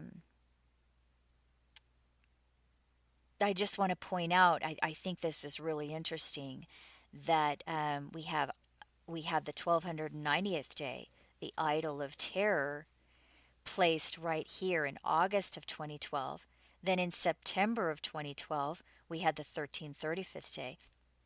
Then in October, we had the sign of Revelation 12. So we literally had August, September, October of 2012, all unprecedented as far as I know, huge, major, major events that were written about in these texts thousands of years ago. Okay, let's go into the timing of the asteroid. So it says immediately after the tribulation of those days, we know that's right here, we know it lasts for 1260 days. The sun shall be darkened, and the moon shall not give her light, and the stars shall fall from heaven. Okay, so some people have come up with the idea, okay, the sun shall be darkened, the moon will not give her light. Oh, that's like a solar and lunar eclipse. So it is interesting as well that we have a solar and lunar eclipse right after this 1 week period. In fact, like we were saying earlier, there was a 1260-day period from October 9th, when Obama won the Peace Prize for confirming that treaty, 1260 days until March 22nd, when he left Israel. And there's another 1260 days from March 20th, when he entered Israel, until August 31st, 2016. And the day after that, remember it says immediately after that tribulation, the sun and the moon will go dark. The day after that, there's a solar eclipse, and 2 weeks later, a lunar eclipse. So that's kind of interesting. However, we know that the sun and the moon going dark is caused by the asteroid strike. I'll get into that in a minute. So in Genesis, when it says the sun and the moon and the stars should be used for signs, we know that this solar and lunar eclipse then is a sign, but it's not the actual event that Revelation is talking about, because Revelation also says that the sun and the moon and the stars go dark. But it's not just the sun and the moon, it's the stars too. And why? By reason of the smoke of the pit. What is the pit? It's caused by the star that falls from heaven. So this is in Revelation 9. A star falls from heaven, and a star fell from heaven and opened the bottomless pit, and there arose a smoke out of the pit, and the sun and the air were darkened because by reason of the smoke of the pit. So why are the sun and the moon and the stars going dark? Because of an asteroid strike. It tells you that just clear as day right there in Revelation 9. So here's Revelation 8. And there fell a great star from heaven, and the name of the star is Wormwood. And the third part of the sun, the third part of the moon, and the third part of the stars were darkened. So again, we're not just talking about a solar and lunar eclipse.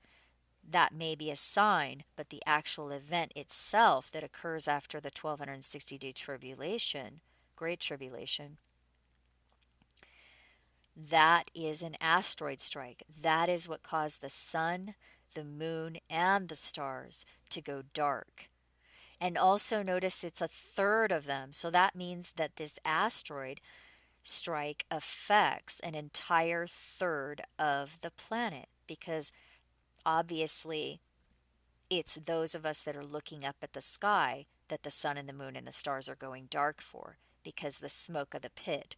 So that means a third of the earth will the for a third part of the earth, the sun, moon and stars will be blackened out. I mean, that's got to be a pretty big asteroid right there. So there you have it. Wormwood is at the end of a 1260-day period. But I did want to point out, though, um, that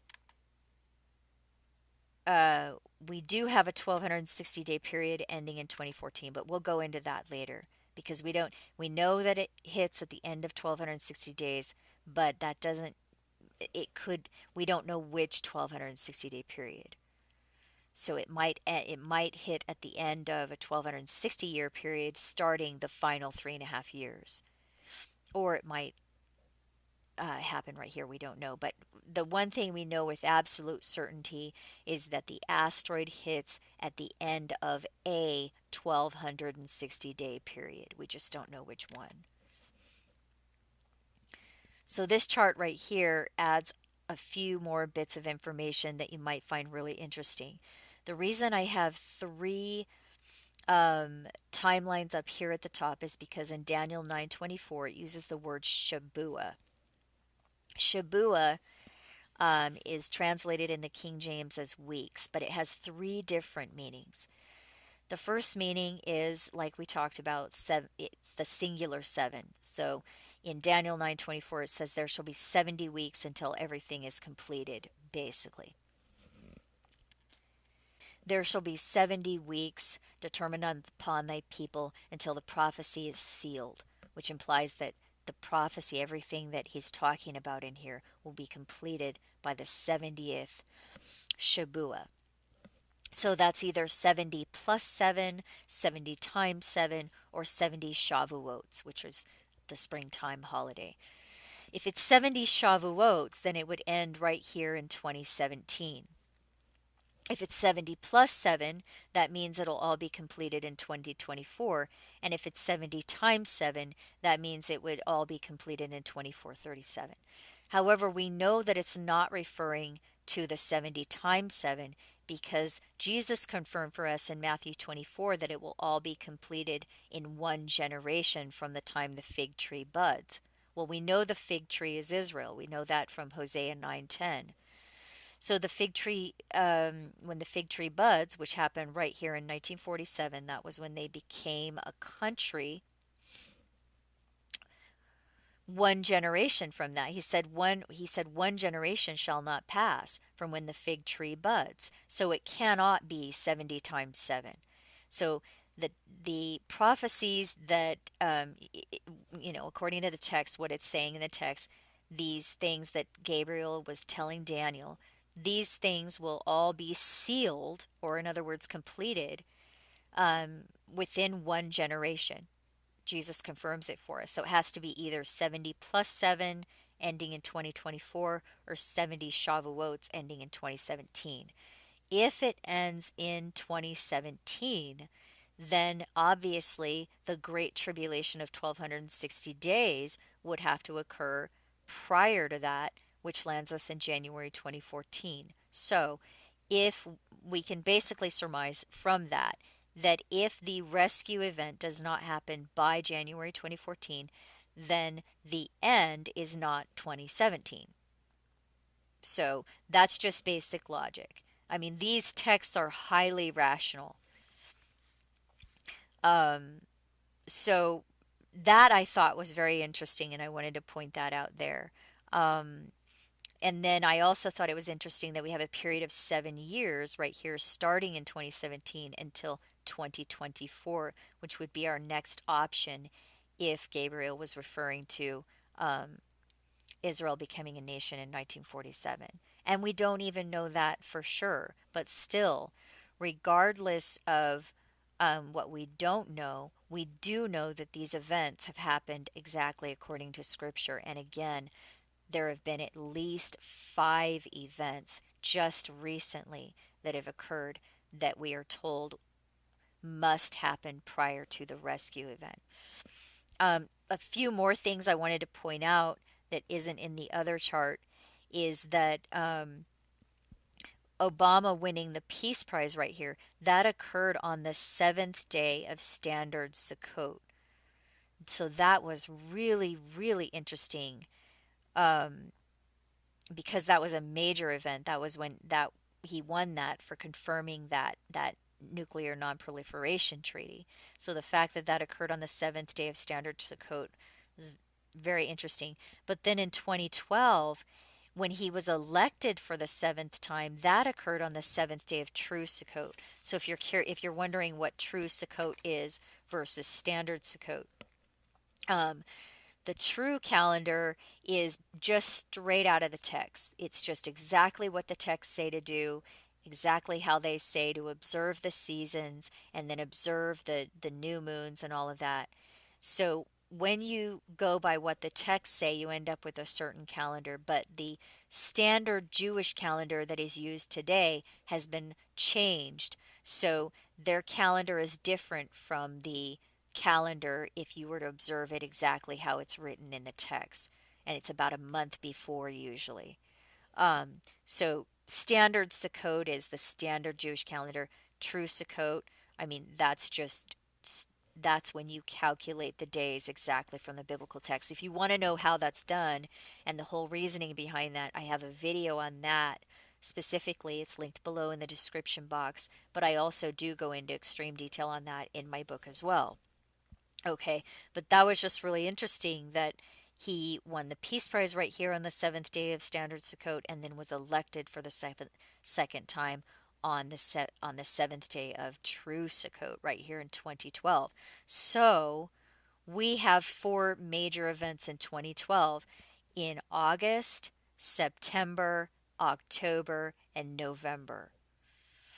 I mean, that is really something. I'm surprised that more people are not interested in this information because it really blew me away. We have the 1290th day, the idol of terror Jesus talked about, occurring in August 2012. We have the 1335th day, the Feast of Trumpets in 2012, the sign of Revelation 12 in October of 2012, and Obama elected on the 7th day of True Sukkot in November 2012. So that is really bizarre. These solar and lunar eclipses up here in 2014 are extremely rare. You may have heard of Mark Biltz. He talks about the lunar tetrads in 2014 and 2015. We have lunar eclipses occurring on both Passover and Sukkot in both 2014 and 2015. So you may have heard of that already. He did a lot of research on that. He wrote a book about it.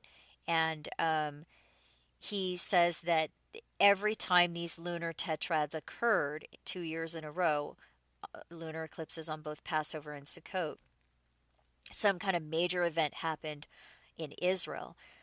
So that was really interesting. But what I discovered just recently in the last couple of months is that not only do we have those lunar eclipses on standard Passover and standard Sukkot, which is the first month and the seventh month, which, by the way, the feasts in the first month and the seventh month mirror each other.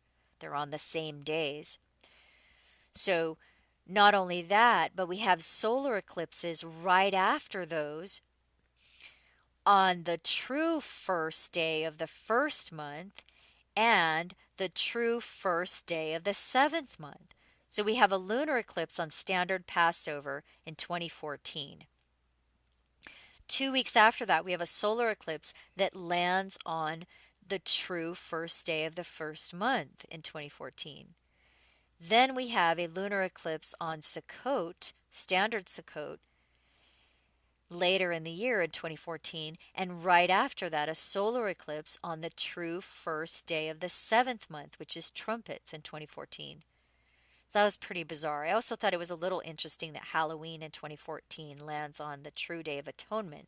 The reason I think that's interesting is because For those people that are really, really familiar with the Christian doctrine and all of the philosophies, especially the idea that, okay, the first five feasts, I'm sorry, the first four feasts have been fulfilled. The understanding of that is the word feast, the original Hebrew word, it actually means appointed time. So these holidays that the Jews would celebrate each year, they represented appointments for the future, events that would happen in the future. So what Christians have noticed is that the first four of those Jewish holidays in the year were fulfilled. For example, Jesus was crucified on Passover. And so that was the first appointed time. That's the first feast of the year, the first appointed time. That was when Jesus was crucified. So I go into some of that in my book and show all the scriptures as well. But anyway, the first four, most Christians believe the first four feasts have been fulfilled. Therefore, the next one to be fulfilled is the Feast of Trumpets. So when we had the Revelation 12 sign occur on the true Feast of Trumpets in 2012, that was the appointed time of the trumpet. Right there, that was the trumpet. That sign right there, that was the trumpet. That was the appointed sign of the trumpet. Because that word feast, it also means appointed sign. It means appointed time, and it also means appointed sign. So that event, that sign of Revelation 12 that occurred in 2012, that was the appointed sign of trumpets. It was fulfilled last year. There are only two more left to be fulfilled. There are only two more appointed times to be fulfilled. That's atonement and Sukkot. So that's why I thought it was interesting that Halloween falls on atonement, on true atonement in 2014. But it may mean nothing. I just thought I'd share it with you. So, so that's pretty much what is in this chart right here. So let's talk about the shortening of the days. So remember, he says, "For then shall be great tribulation." We know that's 1260 days. We don't know when it starts, but we know that it's 1260 days. But then he says, "And except those days should be shortened, there should be no flesh saved, but for the elect's sake, those days shall be shortened. So the great tribulation shall be shortened." So we're either talking about the tribulation of 7 years that will be shortened to 3.5 years, or we could be talking about the shortening of the 1260 days. If we're talking about the shortening of 1260 days, does that mean that it's a 3-year tribulation? It could be, I don't know, but there's a lot of scriptures that seem to imply that there's this 3-day period of darkness, and that may have something to do with the tribulation. So we know that the story of the Israelites escaping from Egypt represents the escape, the grand escape that happens at the time of the tribulation. So in that story it says, "Moses stretched out his hand toward heaven, and there was a thick darkness in all the land of Egypt 3 days. But all the children of Israel had light in their dwellings." So it would make sense, right?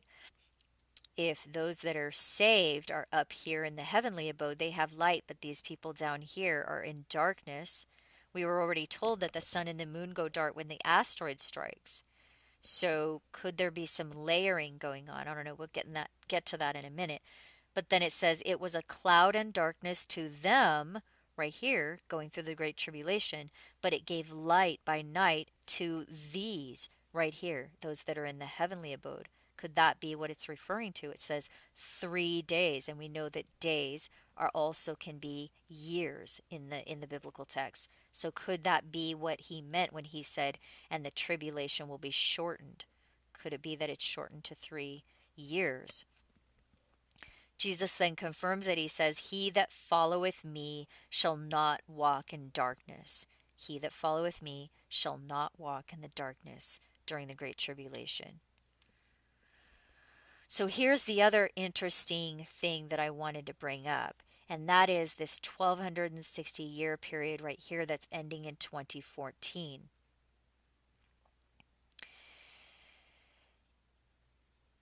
We know the asteroid strikes, according to the text, the asteroid will strike at the end of a 1260-day period, but we don't know which one. It is possible that we're talking about this 1260-year period right here that ends in 2014. If that's the case, then maybe that would start the final Great Tribulation, meaning the asteroid strike at the end of this long period of tribulation would start the final short period of tribulation. Could that be what it is? We don't really know.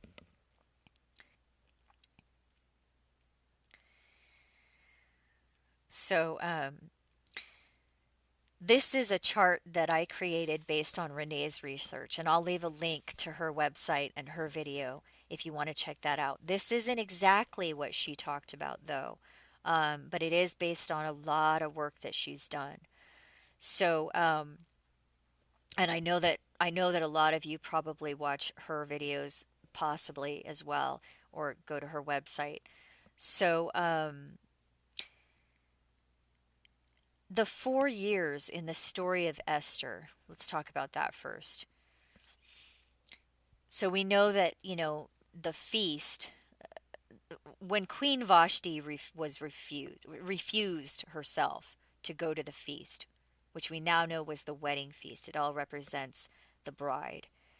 Um, When Queen Vashti refused, that was on the seventh day of a feast, it says. And that was in the 3rd year of his reign. But Esther was taken in the 10th month in the 7th year of his reign. So we're talking about 4 years from this event to this event. So there's a 4-year period.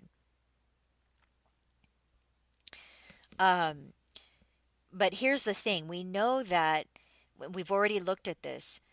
The remnant, this Queen Vashti represents the remnant. We know that the remnant is refused immediately. I mean, when the bride is taken, the remnant is left behind.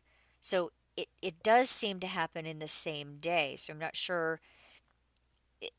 It could be possible that these two kind of mesh together, and there's some other element to this that I personally can't see yet. I mean, that's obviously very possible, because this stuff is so complex. But here's what I thought was just mind blowing, and that is that the 7th day of Hanukkah, so Hanukkah is the final feast in the year. It's not part of the 7 appointed times. It was set up as a substitute for the feast Sukkot, because there was a time when the Jews couldn't celebrate Sukkot, so then they celebrated Hanukkah later in the year, and they just kept it that way. But Hanukkah is actually the second feast of Sukkot. And that feast, both Sukkot and Hanukkah, represents the wedding. It's referred to as the wedding feast. The custom on Sukkot is to remember the time when the Israelites were wandering in the wilderness. So the Israelites were saved from Egypt. They escaped and went into the wilderness. It's all code. And that's what the custom is on Sukkot. So Sukkot actually represents that time that the bride is in the heavenly abode. It's 7 days. And then that's another reason why the standard doctrine was, okay, you're going to go to that place at the start of the 7 years and stay there for 7 years. But then Jesus said, no, it'll be shortened. And then we're told in Revelation 12, it's going to be 1260 days, 3.5 years. But that's where that idea comes from, the fact that the Feast of Sukkot is 7 days, and we know that that represents, or at least the Jewish custom, is to remember that event where the Israelites went into the wilderness. Okay, so the Feast of Hanukkah is the Feast of Sukkot, basically. I mean, that's how it was originally. That was where it came from. They were celebrating Sukkot. So that means Hanukkah is also the wedding feast. Okay, we'll get this. Hanukkah, the seventh day of Hanukkah. So remember, he says the Queen Vashti refused on the seventh day of a feast. Well, the seventh day of Hanukkah lands on the first day of the 10th month. So Esther was taken in the 10th month. So that means the bride is taken in the 10th month. It tells us that right there. And the Queen Vashti refused to go to the feast on the seventh day of a feast. So are we talking about the seventh day of Hanukkah? So let's look at this right here. This is from Shabbat.org. You can see right here that in 2016, um, the first day of Hanukkah, the first day of Hanukkah is on the 24th day of Kislev. You can see it's right here. It actually occurs on Christmas Eve in 2016, which is really interesting. Um, but if you count this, it starts on the evening of the 24th until the evening of the 25th. So this is the first day right here in the evening. So 1, 2, 3, 4, 5, 6, 7. So you can see the seventh day of Hanukkah occurs on the first day of the 10th month right there. So that's really, really interesting. Esther is taken in the 10th month, and the Queen Vashti refuses on the seventh day of a feast. So could we be talking about the seventh day of Hanukkah that occurs on the first day of the 10th month? So that's really interesting right there. And we know also from the story that Esther is crowned 4 years later after the seventh day of a feast. So we had this major event, the confirming of the treaty on the seventh day of Sukkot right here. 4 year, we know that was the start of the 7 year period we're in right now. We don't know that it's the final 7 years yet, but we sure do have a lot of clues that it is.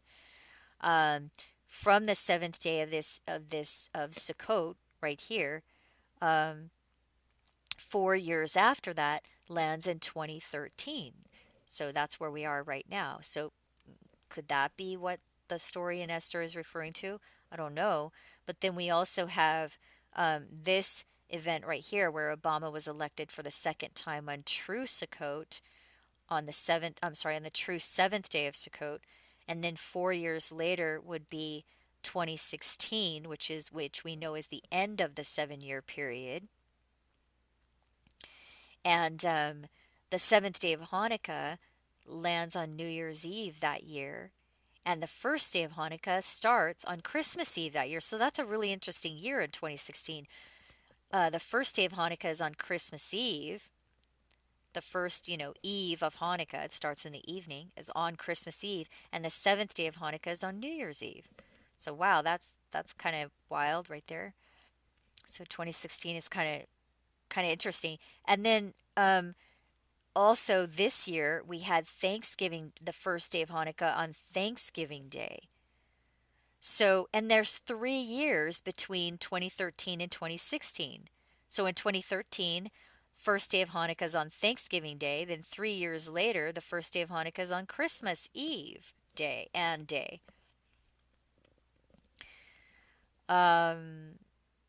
But I mean, who knows what that means, but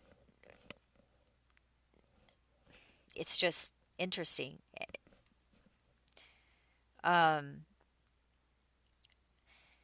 and here's the other thing, right here. There's 1,260 days from the seventh day of Passover in April of 2013. So that's true Passover right there. And then 1,260 days later lands on Standard Atonement in 2016. So,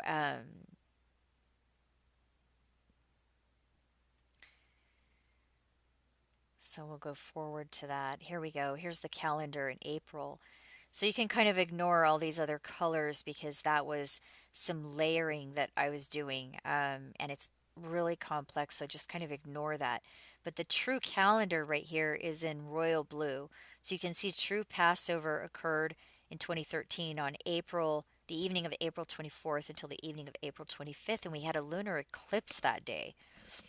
Um, The really interesting thing, and let me just throw this in here really quick, is that um, the sign of Revelation 12 occurred on true trumpets in 2012. And then 6 months later, that was the seventh month. Remember, the seventh month mirrors the first month. Then 6 months later, in the first month, we had a lunar eclipse on true Passover, and then we had another lunar eclipse on true second Passover. So that was really amazing. But anyway, here's the true seventh day of Passover or unleavened bread right here, April 30th through May 1st. So right here, April 30th is a true seventh day of Passover.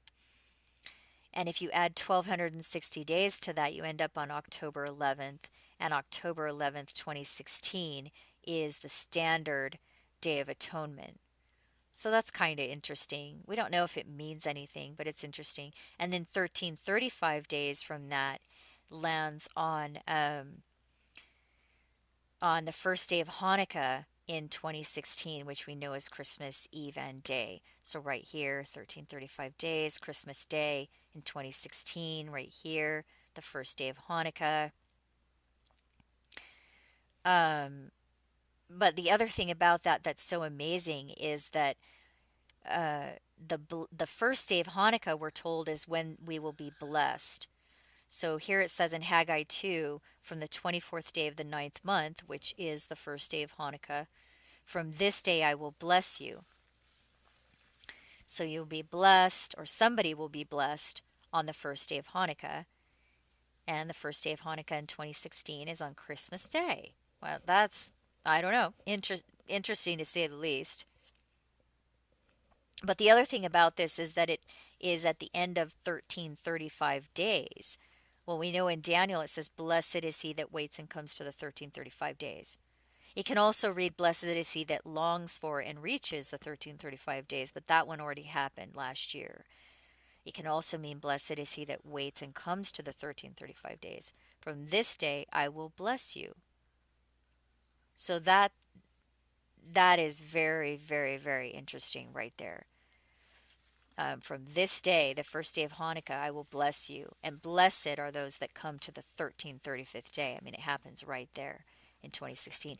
Counting from the true seventh day of Passover in 2013, which we know that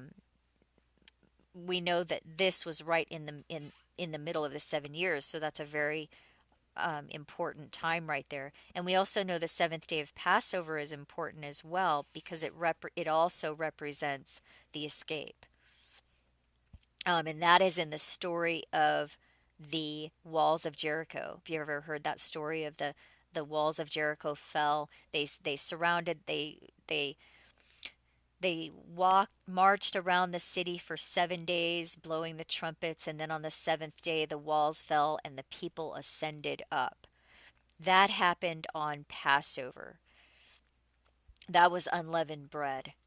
That was the feast of unleavened bread from Passover to from the 14th day to the 21st day. So right there, the true seventh day of Passover. So that is an important day. Because remember in Matthew 25, it says the bridegroom shall be delayed. So let me see if I have that chart in here. Oh, here it is right here. So we're right in the midst of this week right here, and we're thinking, wow, is the 1260 days about to start? Because that's when the rescue occurs. Well, that was in March 2013, which ended up being the standard first month of the year, which is when Passover is in the first month. Jesus rode into Jerusalem on Nisan 10 and was crucified on Nisan 14, which is Passover. So that was a very important time right there. But it says in Matthew 25, the 10 virgins will go forth to meet the bridegroom, but the bridegroom will be delayed. And then the bridegroom will turn at midnight, but that means a lot of different things. So could that have something to do with this right here? The bridegroom is delayed on the seventh day of true Passover. And then 1335 days later, I will bless you on the first day of Hanukkah. I mean, we don't know, but it is interesting. And so I just wanted to share that with you. But I mean, again, what it does say in the text also that whatever day you think it's going to happen on, it's not going to happen on that day. So, I mean, there you go. But it is encouraging though for those that are longing for and reaching for that escape, that first escape. This is encouraging. So that's why I wanted to share it with you.